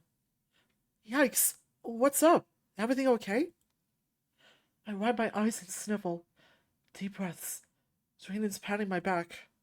Bucky and I help relay all the information from the commissioner. Red looks uncomfortable. That's horrible. I don't know what he's thinking. Red rubs his arms awkwardly, then comes in for a hug. I accept. I'm getting tired, Red. I don't know what to do anymore. It'll be okay. I'm sure we can get this figured out. I can sit down and help you guys come up with something. Maybe. But don't you have a fight coming up this week? I don't want to distract you from that. I can still help. You have enough to deal with. Zander's right, Red. I want to make sure you're focused up, alright? Yeah, sure. There's an awkward beat of silence, and Drayden breathes out. If I could, how are you feeling, Zander? You just got choked out, and all this stress probably isn't helping. Right. I think a good night of sleep would be helpful. It's been a busy day. The solutions aren't going to come when we're all this anxious. Yeah, probably a good idea. Are you going to be okay tonight, Zan? Deep breaths. In and out. I guess so. Redline's paw cups mine gently. He's doing the thing with his hands again. It's much easier to calm down like this. Thank you. Bucky nudges Drayden, and he smiles. The two of them make their way to the door. Redline, make sure you two don't stay up too late. I'll try to make sure he gets to bed on time. Attaboy. The door closes behind them, and I'm alone with Redline, who merely wraps his arms around me, nuzzling against my chest. Red, I was worried about you. My hand traces against his head, penning between his ears. I'm sure Bruce will go easy on me. Nah, I was worried about you beating the shit out of him. My hands reach down to his back. I'll be alright. How's the new, life? In Tier 2 and everything. He sighs, rubbing his face against my abs. I feel kinda bad. Haven't even had time to shower or change out of my fight gear yet. It sucks. Everyone on the floor is a jerk. And my room's a mess for some reason. I can't help but laugh at that. And he laughs in response before hugging me even tighter. And I miss having you around. Well... I pull my arms behind him, holding forward slightly in an awkward hug. I'm not going anywhere. I don't know how long it's been. I didn't even realize I was falling asleep. And I don't know why Redline's still here. The medbay beds are the same size as the ones in the room, so fitting two people on one is challenging. But Redline's about my size, so it's not too bad. He makes for a surprisingly comfortable bed partner. He's warm, and he's soft, and he smells good. After a shower, at least. I think that's what I needed after tonight. Something soft, something warm, someone I care about a lot. He's so good to me. My life down here has been bad, and he tried to make it better. He worked so hard for me. I never listened. I never tried. I'm sorry. He's next to me, quiet huffs of air streaming from his nose. It's weird seeing him so silent. Feels like I'm watching something I shouldn't be. I don't know if I love him or not, but I know right now that I want him close to me. My arms entangle themselves around his body, and in reaction, he turns over to face me. Our noses are inches away, maybe less. His breath kind of smells. I can let that slide, especially when I get to see his face like this. I never want to forget this moment. I want to kiss him, but I shouldn't. That's not how I want it to be. I don't want to steal it from him. I've already taken so much. I don't even know if he wants it. So for now, I'll settle for this. This moment. This bed. This life. If it means I can keep looking at him, then I'll do what it takes to stay here. The thought of finding Bruce makes me feel sick. Not out of fear or anger anymore, just that familiar feeling of being watched, being analyzed. Nothing I do will be good enough for the commissioner. I guess that's a running theme for me, huh? Bruce and I will figure something out. We don't have much of a choice. We'll have to come up with something soon. But for now, I should rest. Redline settles back into place, rolling over again. He's smiling. I rest my snout against the nape of his neck and let his fur guide me to sleep. Good night, Red. Hope your dream is good. Aww.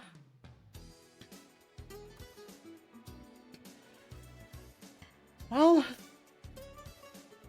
that is a pretty good spot to end it for now. Gosh. Man, heavy stuff aside, this was my favorite part of the story to read aloud. I love that we're getting along with Bruce more. I love the interactions we're having with each other. And I love the sexual tension.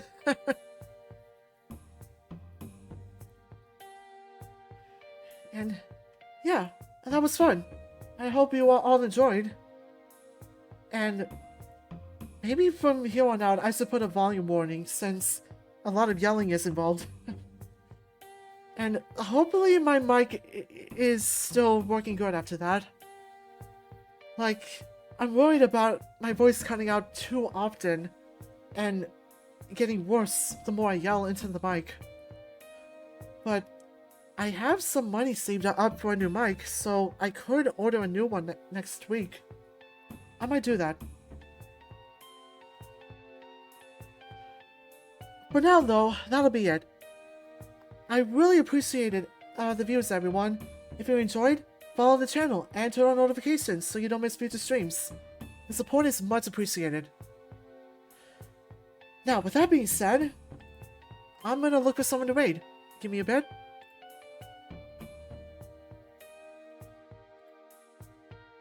Oh, actually, let's raid the writer of Undefeated. Leo, my friend, is streaming right now, so let's go and raid him.